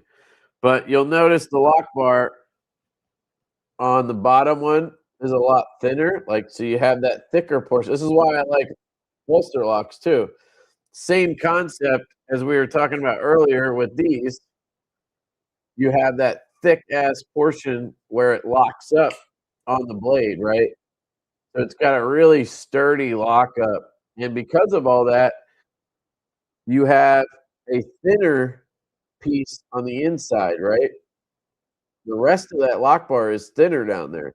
So just based on like, science, it makes it so easy to just push this out of the way. And they just have like the perfect tension, if that makes sense. Like there's something to be said about the spring back rate and whatever on titanium when it comes to a frame lock. If you have that piece solid thickness, right? Look how thick that whole lock bar is compared to this, right? On this one, the lock bar is thick here, and then it gets thin here and comes down, right? So because of that, you get just such an easy manipulation on pushing that lock bar out of the way. And it also like somehow translates to like just a really clean feel when the blade is dropping and closing and opening. The action is like smoother because there's less tension on it. But yet it has the tension, it just doesn't have the pressure, if that makes sense. Like it has the how do I explain this? It has the angle, right? Like the lock bar is over just as much, but it doesn't have as much pressure to get that far as a solid lock bar. You have to bend that solid lock bar and get a lot of tension on it, right? Which makes it heavy. So then when you push that lock bar out of the way, it takes more effort, right? And I'm not saying it's hard. I'm not saying it hurts or anything, but it takes more effort to push this lock bar. That also translates into when you close the blade or open the blade, right? This in between the blade being closed and open, when it's the detent ball is riding against the lock bar pressure, it's not as like it doesn't glide, like it's not as smooth as it is on a bolster lock because this doesn't have as much tension against it. Anyway, all of those things are why I prefer a bolster lock or like that exposed tab lock, on top of the fact that the other problem with frame locks is if you put your hands on them, which is easy to do, especially if you have a knife that you're thumb flicking. In this case, you're not thumb flicking, so it's not that big of a deal. But if you have like studs or something, right, you're gonna hold it like this to flick it. And now my hand is all over this lock bar, and when I go to flick it, it binds it up because you're putting all that pressure on the detent ball. When you have the bolster lock, you can easily avoid the lock bar. I'm just touching my Caudabe right now. So now you don't have any extra tension on there. It's easy to still flick the blade or whatever. So there's like a million benefits to a bolster lock compared to a frame lock. Also, I think they look way cooler because you have inlays on both sides versus one side looking sick and clean and the other side having this fucking line through the middle. You can make it look good like this by having like a design with it, and a cool clip or whatever. But a lot of knives look ugly as shit on the lock side, especially ones that have inlays on the show side and no inlay on the lock side. I hate that. Anyway, there's my extremely ranty explanation. Yeah, it is a form of a frame lock, yes. But it is own thing. You know what I mean? Like I would not say a frame lock is the same thing as a bolster lock. They operate the same way, right? But the way they get there is totally different in my opinion, and a bolster lock is superior for a lot of reasons. Now, if you wanna argue, uh, strength of the lock, durability of the lock, I think that's where the traditional frame lock would probably edge out the bolster lock, but that's not shit I care about, right? Like, as long as the knife fucking locks up solid and it's not gonna, spine whack close instantly, and that's good. I don't need it to be able to hold a 2-ton car off of it, you know?